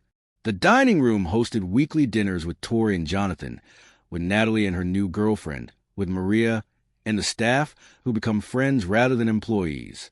The East Wing library had expanded into Alexander's study, their desks positioned so they could work side by side, their lives intertwined in every possible way. The Sterling estate had transformed from a museum of old money into something lived in and loved. Just like them. Olivia found Alexander in the kitchen, wearing the MIT sweatshirt she bought him for Christmas and sweatpants, his hair still rumpled from sleep. He was attempting to make pancakes, a skill he'd been working on for months with mixed results. "Morning," she said, sliding her arms around his waist from behind. "Morning." He turned in her embrace, kissing her with the easy intimacy of people who learned every detail of each other. "I'm making breakfast." "I can see that. How's it going?" "Define going." He gestured to the pan where something vaguely pancake-shaped was smoking slightly. "I'm beginning to think I should stick to ordering takeout. Probably wise." Olivia rescued the pan before the smoke alarm could join the conversation, though I appreciate the effort. 1 year of cooking lessons from Maria, and I still can't make a basic pancake. Alexander shook his head ruefully. James could cook. He made these perfect French crepes. He stopped, surprised by his own words. Talking about James used to be impossible, each mention wrapped in guilt and grief. But therapy, individual for him, couples for them both, had helped. He was learning to remember his brother with love instead of only pain. "Tell me about them," Olivia said, pouring coffee for them both. "The crepes." So Alexander told her, and Olivia listened the way she always did, with her full attention, asking questions, helping him separate the good memories from the guilt that had poisoned them for so long. This was what their life looked like now. Saturday mornings in the kitchen, burned pancakes and coffee. Stories about the past that no longer held power to wound. Healing that came in small moments rather than grand gestures. Mail came, Alexander said eventually, nodding toward the counter. "There's something for you." Olivia's heart jumped. The package was flat, rectangular, and from Hartley & Sons Publishing. "Is that?" "I think so." Alexander's eyes were bright with excitement. "Open it." With shaking hands, Olivia tore open the package. Inside was a book. Her book. The Last Page by Olivia Sterling. The cover was beautiful. A watercolor illustration of a bookstore twilight, warm light spilling from the windows onto a quiet street. Her name in elegant script across the top. "Oh my God," Olivia whispered. "It's real." "It's actually real." "Of course it's real. I told you they'd love it." Alexander pulled her close, looking over her shoulder at the cover. "Though I still think the bookstore at the end of the world would have been more dramatic. You're never letting that go, are you?" "Never." He kissed her temple. "I'm so proud of you, Liv." The nickname had developed organically over the months, a small intimacy that felt more precious than grand romantic gestures. Olivia had become Liv. The library had become their space, and the house had become home, without either of them quite noticing when the transitions had happened. "I want to do something," Olivia said suddenly, clutching her book. "To celebrate. Something meaningful. What did you have in mind?" She thought about it, about the year that had passed, about how far they'd both come, about the contract that had started everything and the choice that had transformed it into something real. "Remember what you said in the outline for the novel I was planning?" she asked. "About signing a new contract?" Alexander's expression shifted, understanding dawning. "You want to write our own?" "Not a legal contract. Something else. A promise. A commitment that we create together instead of having lawyers draft it for us." "I love that idea." Alexander's smile was soft. "What would be in it?" They spent the next hour at the kitchen table, laughing and debating and writing, not in legal language, but in their own words, honest, sometimes funny, occasionally profound. When they finished, Olivia read it aloud. The contract between Olivia Catherine Sterling and Alexander James Sterling. Written this day by two people who started as strangers and became partners, lovers, and friends. Article 1. On honesty, we promise to tell each other the truth, even when it's hard, especially when it's hard. We promise to communicate like adults, even when we want to retreat into our separate corners. We promise that when one of us says we need to talk, the other will actually talk instead of defaulting to problem-solving mode. Alexander promises to work on this last part specifically. Article 2. On partnership, we promise to make major decisions together. No more surprise payments. No more unilateral choices about things that affect us both. We promise to be equals in this marriage, even when one of us is having a hard time remembering what equality looks like. Olivia promises to accept help sometimes, instead of insisting on doing everything alone. Article 3. On growth, we promise to support each other's dreams, even the scary ones. We promise to celebrate victories and comfort losses. We promise to keep learning, keep changing, keep becoming better versions of ourselves. Alexander promises to read every draft of Olivia's novels, no matter how many there are. Olivia promises not to write too many sex scenes involving thinly veiled versions of Alexander. Article 4. On love, we promise to choose each other. Every day, not because of obligations or contracts or any external reason, but because we want to, because waking up next to each other is the best part of our days. Because love isn't something that happened to us. It's something we build together, continuously, with intention and effort and grace. Article 5. On family, we promise to create a family, however that looks for us. Through children if we decide we want them, or through the community of people we love if we don't. We promise that this house will be filled with warmth instead of coldness, with laughter instead of silence, with belonging instead of isolation. Article 6. On forever, we promise there's no expiration date on this. No countdown to freedom, no exit strategy, no plan B. We're in this together, for better and worse, for richer and poorer, in sickness and health, all the traditional promises, but meaning them this time, really meaning them. Signed this day, 1 year after we chose each other freely. Olivia signed first, her hand steady. Then Alexander added his signature below hers, bold and certain. "There," Olivia said, emotion thick in her throat. "Now we're really, truly married." "Third time's a charm?" Alexander's voice was rough. "Third time. The original contract. The amendment. And now this." He folded the paper carefully, each one more real than the last. They framed it later that day, their handwritten contract, mounted next to their wedding photo. Not the formal portrait they'd taken for appearances, but a candid shot from 6 months ago when Tori had caught them laughing in the garden, Alexander's arms around Olivia's waist, both of them looking at each other instead of the camera. That photo captured what the formal one had missed, the reality of them, the joy. "You know what I was thinking about?" Olivia said, as they hung the frame, "in the library. That first day when I found this room. When you left me that note about the laptop and the space being mine." "What about it?" "I thought you were just making the cage more comfortable, making it easier for me to survive being trapped." She turned to look at him. "But you weren't building a cage at all. You were building a door." "A door?" "A way for me to find myself again. To remember who I was beyond the debts and the desperation. You gave me space to write, to create, to become someone I actually liked." Olivia's voice caught. "You gave me freedom even when I couldn't leave." Alexander pulled her close. "You did the same for me. You taught me it was safe to be vulnerable, to admit when I was struggling, to be human instead of the perfect son or the ideal CO or any of the roles I've been playing my whole life. We saved each other, Olivia said. We did. Alexander rested his forehead against hers. Though if we're being honest, you did more of the heavy lifting. I just provided the library. You provided so much more than that. Olivia smiled against his lips. You provided yourself. The real you, underneath all the armor. That's the greatest gift anyone's ever given me. They kissed, slow and sweet, in the library that had become the heart of their home. Outside, spring was transforming the gardens. Maria had helped Olivia plant roses in the beds near the terrace, and they were just beginning to bloom. I have something for you, Alexander said eventually, pulling back. Wait here.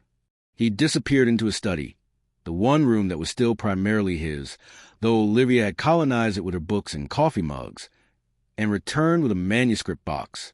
What's this? Open it. Inside was a manuscript, not published, just printed pages bound together.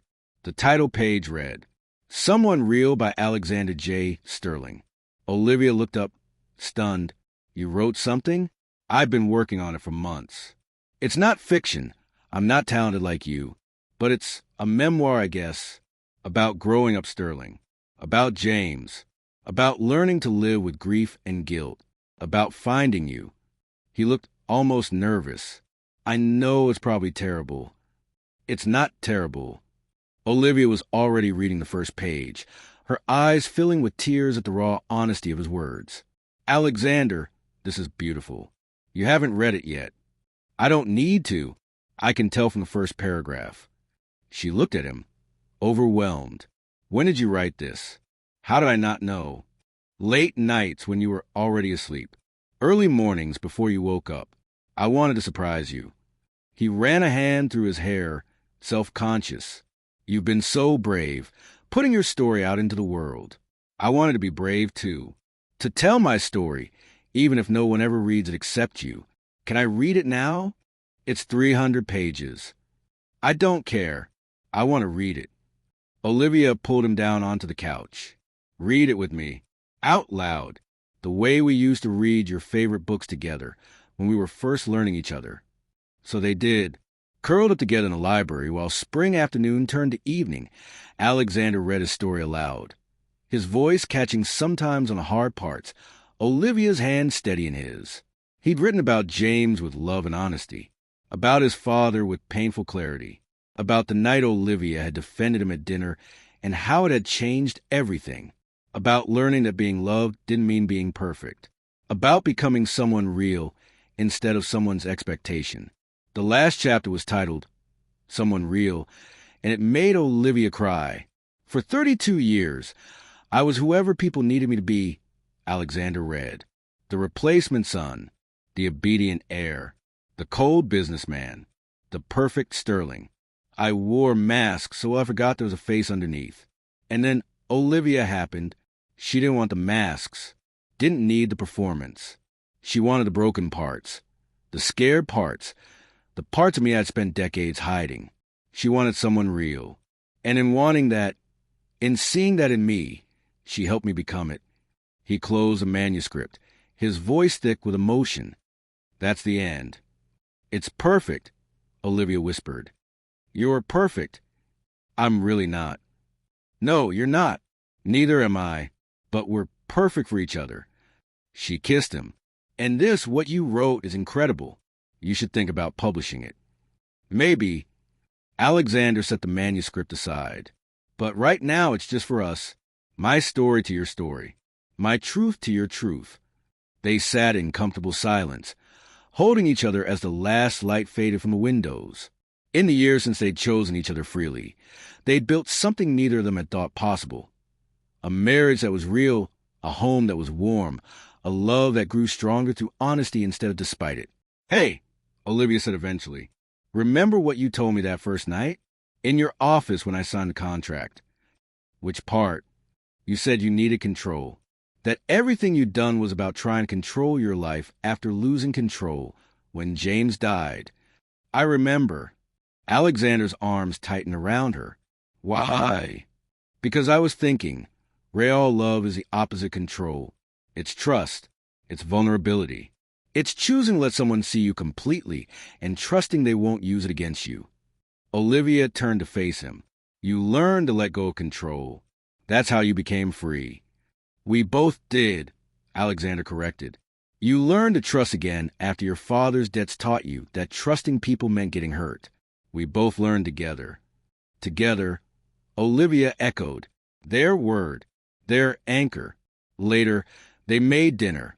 Successfully this time, though successful was relative when Alexander was involved in the cooking. They ate on the terrace as stars emerged overhead, talking about everything and nothing. About Olivia's book launch next month and Alexander's plans to start a foundation in James's name. About maybe adopting a dog, or maybe a cat, or maybe both because they couldn't decide. About taking a real vacation. Not a business trip disguised as leisure, but actual time away where they could just be together. About the possibility of children someday, when they were ready, if they decided they wanted them. About building a life that was theirs, not anyone else's expectations or obligations. Just theirs. As they clean up together, Olivia washing, Alexander drying, moving around each other with the ease of long practice. Olivia thought about the girl who'd signed that contract 18 months ago. That girl had thought freedom meant escape, had thought love was a luxury she couldn't afford, had thought her value was measured in how much debt she could pay off or how perfectly she could play a role. That girl would barely recognize the woman who'd emerged, the woman who measured her worth in words written and love given, and the quiet certainty that she belonged exactly where she was. What are you thinking about? Alexander asked, noticing her distant expression. How far we've come, Olivia said. How scared I was that first day. How certain I was that this was a terrible mistake. Was it the best mistake I ever made? She turned to him, soap suds still on her hands.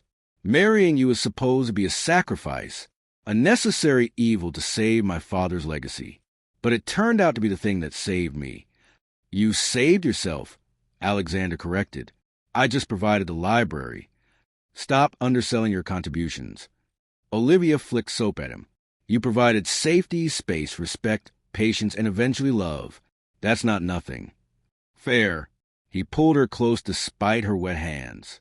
But you provided hope. You made me believe that maybe I deserved to be happy. That maybe I could be loved for who I actually was instead of who I was supposed to be. That's everything. They swayed together in the kitchen. No music playing. Just holding each other because they could. Because this was home. Because after 18 months of learning each other, the hard way, the messy way, the way that required them both to grow and change and become better versions of themselves, they'd built something worth keeping.